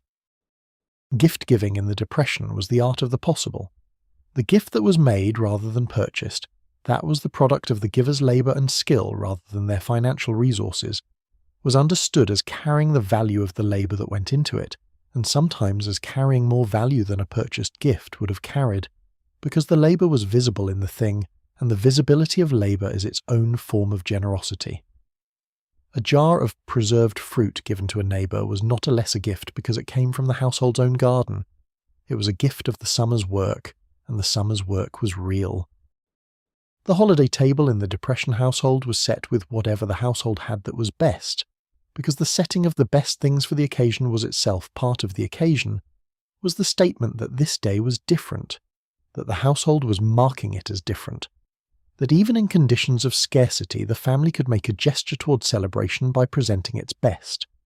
The tablecloth that came out only for the holidays, the good plates, the candles, these were not luxuries. They were the form through which the household said without words that the occasion mattered. Children's memory of Depression celebrations was often the most vivid memory of their childhood, because the contrast between the ordinary and the celebratory was so great that the celebratory registered with extraordinary force. The child who grew up in an ordinary household in ordinary times might not remember the Christmas of 1933 with particular clarity, because it was not sufficiently different from the Christmases on either side of it. The child who grew up in a Depression household remembered it precisely because the small abundance of the celebration stood out so clearly against the scarcity that surrounded it. The rare abundance of the Depression feast day was registered by the body differently from ordinary eating, was savoured at a slower rate, and with a fuller attention, because it was unusual, and because unusual things are noticed in ways that the usual is not. The chicken on the Sunday table was not simply chicken. It was the specific chicken, prepared in the specific way, appearing on the specific occasion, surrounded by the specific people, and the whole configuration of specifics made it something more than any of its parts, made it the feast day itself in a form that could be tasted. The singing that sometimes happened at Depression gatherings, around the table or after the meal or on the porch in summer, was the oldest human entertainment, the entertainment that required nothing beyond the human voice and something worth singing. The songs that Depression households sang were not necessarily old songs, though some of them were. Some were the songs from the radio, some were the songs of churches, some were the songs that families had made into their own, by singing them enough times that the songs had taken on the specific colouring of the household. Medieval singing around the hearth used different songs, but the same voices and the same impulse. The Depression feast day and the medieval feast day both served a function beyond the merely ceremonial. They were evidence. They were the community demonstrating to itself that it had survived the year, that the hardship had not broken the bonds that made the community a community rather than a collection of isolated households. The family that gathered around a table that had something on it beyond the ordinary was not celebrating abundance, it was celebrating persistence. It was saying, by the act of gathering and eating together, that the year had been hard and the people were still here, that the land had been difficult and the family had endured, that the future was uncertain and the present was for this hour sufficient. The Depression ended.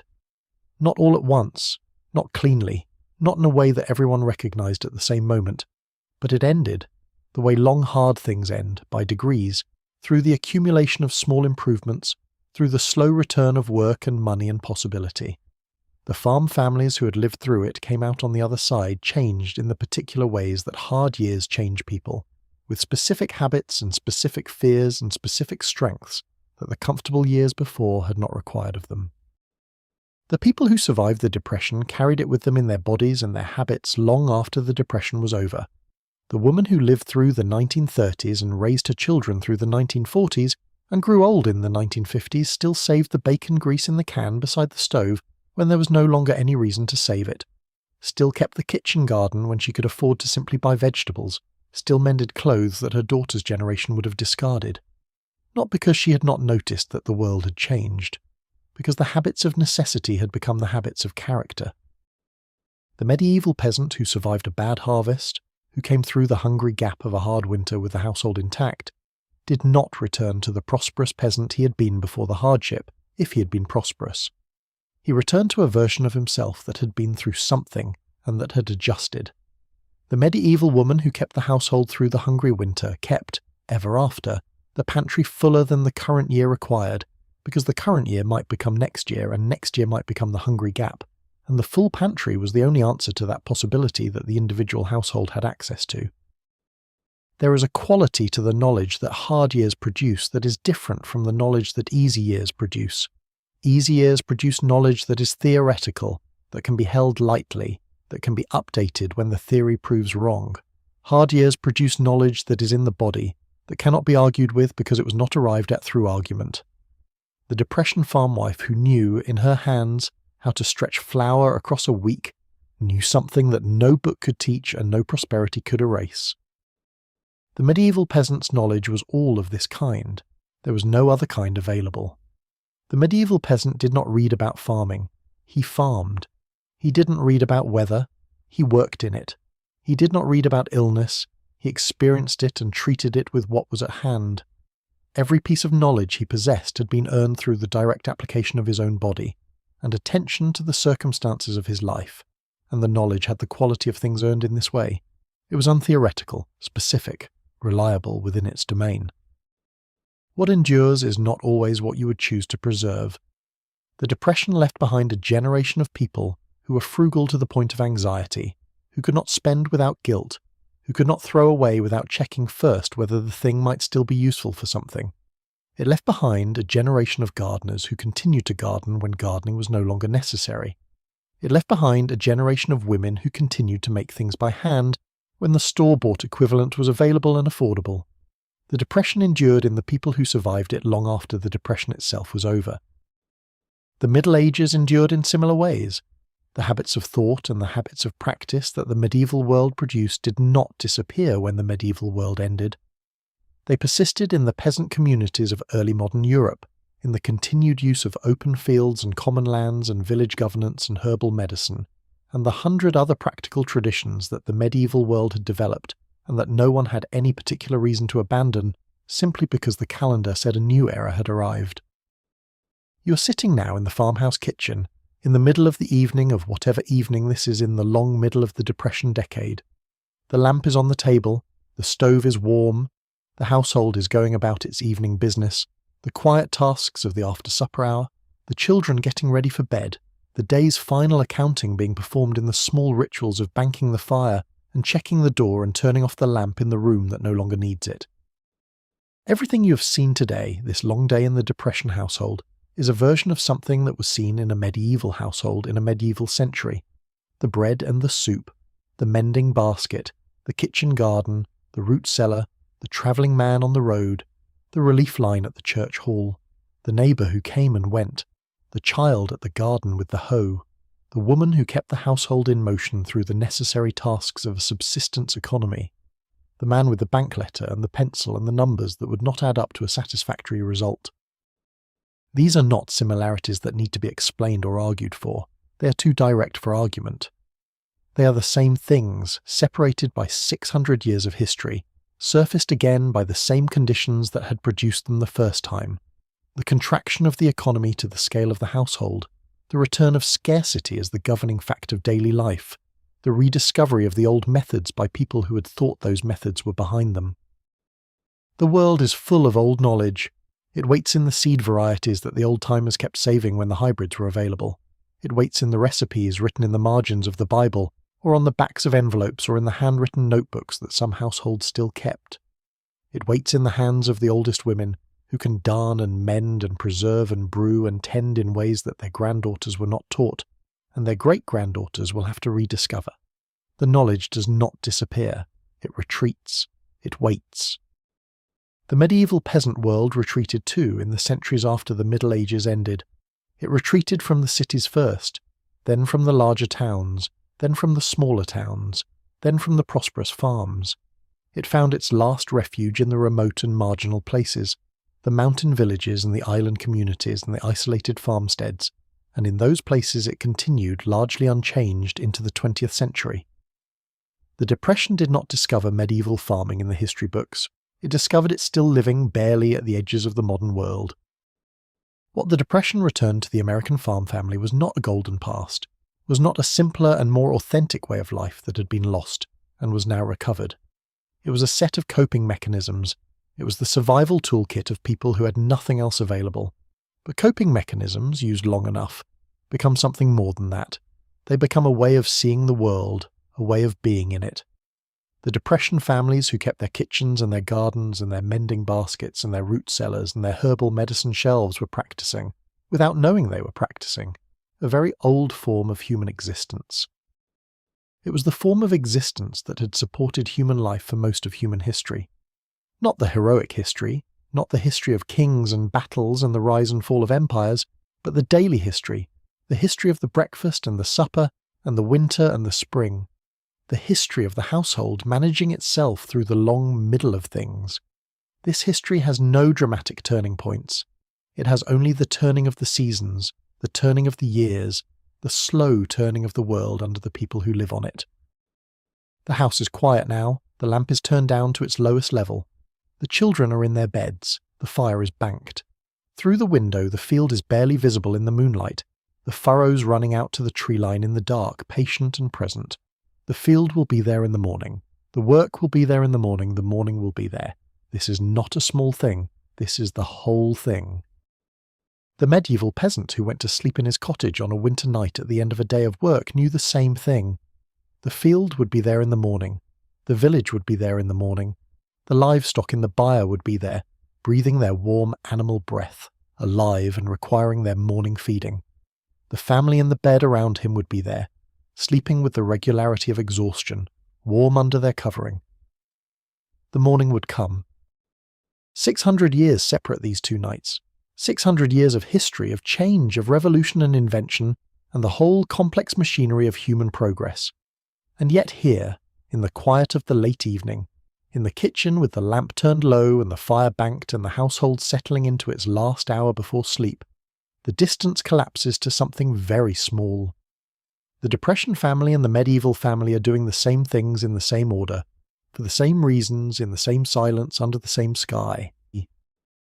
Let that thought settle in you the way warmth settles in a cold room when the fire has been burning long enough. The world is very old. The things that matter in it are very old. The care that people take of each other, the work that they do, the bread that they make and the children that they tend and the darkness that they push back with their small lights. These things are not new. They are as old as people are, and they endure. The knowledge that the Depression produced was knowledge of a specific kind. The knowledge of limits, of the real boundary between what was possible and what was not, of the things that were available and the things that were not, and of the management of life within those limits. This is not glamorous knowledge. It is not the knowledge of possibility and expansion that the culture of abundance prefers to celebrate. But it is real, and it is useful, and it is, in the long view of human history, the more typical human knowledge, the knowledge that most people in most centuries have had to carry. The families that survived the Depression were shaped by it in ways they could not always name or account for. The farmer who came through the hard years with his land intact had a different relationship to the land from the farmer who had always been solvent, the relationship of someone who had nearly lost the thing and had not lost it, who had found out what it would cost to keep it and had paid that cost. This knowledge changed the farmer the way all near losses change the people who experience them by making vivid what was previously taken for granted. What the Depression shared most fundamentally with the medieval world was not any specific practice or technology, but a way of organising attention. In the Depression household, as in the medieval household, the immediate and the material commanded attention first: the fire, the food, the body's requirements, the season's demands. The abstract and the distant were addressed in the margins of the day, in the hour after supper before sleep, in the Sunday of the week. This hierarchy of attention is not a failure of sophistication. It is the hierarchy of a life that takes its obligations seriously. The children of the Depression who survived it and moved into the prosperity of the post-war years carried with them a knowledge of limits that their own children, raised in abundance, would not have. The generation gap between the Depression generation and the post-war generation was in part a gap between two different ways of knowing the world, one based on the experience of scarcity and one based on the expectation of abundance. These two ways of knowing were not always compatible, produced different judgments about what was important and what was not, different responses to the question of how much was enough. The medieval parallel to this generational transmission is visible in the way medieval communities responded to the century following the Black Death, the 14th century's great catastrophe. The people who survived the Black Death and their children knew scarcity and death at a scale that the subsequent generations did not, and the culture they produced, the art and the religion and the social practice, was marked by this knowledge in ways that their descendants gradually moved away from as the memory of the plague receded and the population recovered. The Depression shaped its survivors the same way, and the shaping was visible in the generations that followed. There is a continuity in human life that is longer than any individual life, and longer than any single historical period. A continuity that flows through the bodies and the habits, and the accumulated knowledge of the people who carry it forward from one generation to the next. The medieval peasant passed something to the early modern farmer, who passed it to the 19th century homesteader, who passed it to the Depression family. Not any single thing, not any name tradition, but the broad inheritance of human experience with the land and with scarcity, and with the management of life in conditions of limitation. The Depression activated this inheritance, drew it out of the background where it waited, and made it useful again. The Depression ended, and the people who had lived through it carried it into the new world the way all generations carry their formative experiences, partially, selectively, in the ways that were most useful and the ways that were most insistent. The thrift remained. The garden remained in many cases long after the necessity of it had passed. The instinct to save what could be saved and repair what could be repaired, and to make do with what was available rather than seeking the ideal remained, a muscle developed through years of necessary use that did not atrophy simply because the necessity had lifted. History is not a line, but a coil, returning to the same places from different angles, presenting the same problems in different costumes.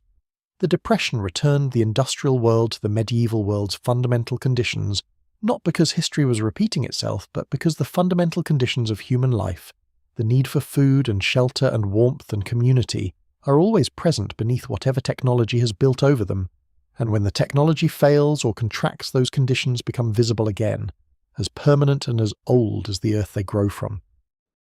Thank you so much for watching. If you would like to see more videos like this, please consider leaving a like and subscribing to the channel, as it really helps us continue making more content. Anyways, see you in the next one. The lamp is out. The fire has gone to coals, orange and slow, giving off just enough heat to keep the kitchen from the cold. The house is breathing. You can feel it if you're still enough. The slight settling of the wood, the slow tick of the metal stove cooling down from its working heat to its resting heat. The house making the sounds it makes when no one is asking anything of it. Outside, the field is there. It will be there in the morning when the light comes back and the household wakes and the first tasks of the day begin. The furrows hold the moonlight in their shallow depressions, the ridges casting small shadows that run the length of the field without interruption. The soil is cold tonight. It will warm again. It always does. The people in this house are sleeping now. The woman who kept everything running is sleeping finally, after the day's last accounting was done. The children are sleeping with the absolute completeness of children who have been outside and fed and warm. The man who received the letter from the bank is sleeping too, because sleep comes even to the worried, eventually when the body's need for it becomes stronger than the mind's resistance. Somewhere down the road, in the farmhouse half a mile away, the neighbour is sleeping. In the town, in the church hall where the soup was served this morning, the tables are cleared and the lights are off and the hall is quiet. Along the road, the man who was walking west has stopped for the night, wherever he stopped, and is sleeping with the particular depth of the very tired. The night is doing what nights do, which is to move slowly over everything, over the sleeping households and the quiet fields and the roads, with no one on them, and the towns with their lights off, and the whole landscape lying still under the cold and the stars. The Depression is still present, will be present tomorrow, will require what it requires, but tonight the world is resting. Let yourself rest with it. Let the thoughts of the day become less sharp, less insistent. Let the kitchen with its low fire and its cooling stove become the room you're in, and let yourself be in it without needing to do anything in it. The bread is made, the soup is in the pot, the mending is done for today. The garden is planted or waiting to be planted, and either way the night is not the time for it. The field outside holds its furrows in the dark. The medieval field and the depression field and every field that has ever been planted and waited and harvested and turned over for the next year. They are all the same field tonight. They're all waiting in the same patient way for the light and the warmth that will come in their season. Sleep is coming for you the way sleep comes for everyone in this house, gradually and then fully, the way the dark came down over the farm at evening. You don't need to help it. It knows the way. It has been finding people in rooms like this for as long as rooms like this have existed, which is a very long time. The fire breathes its last low breath. The house settles. The field lies quiet under the stars. Somewhere far off, a night bird calls once and then stops. The world is very still. If you like this story, let me know where in the world you're watching from and what time it is. I am always curious about that. And if you have a topic you would like to hear about, leave it in the comments. Sleep well.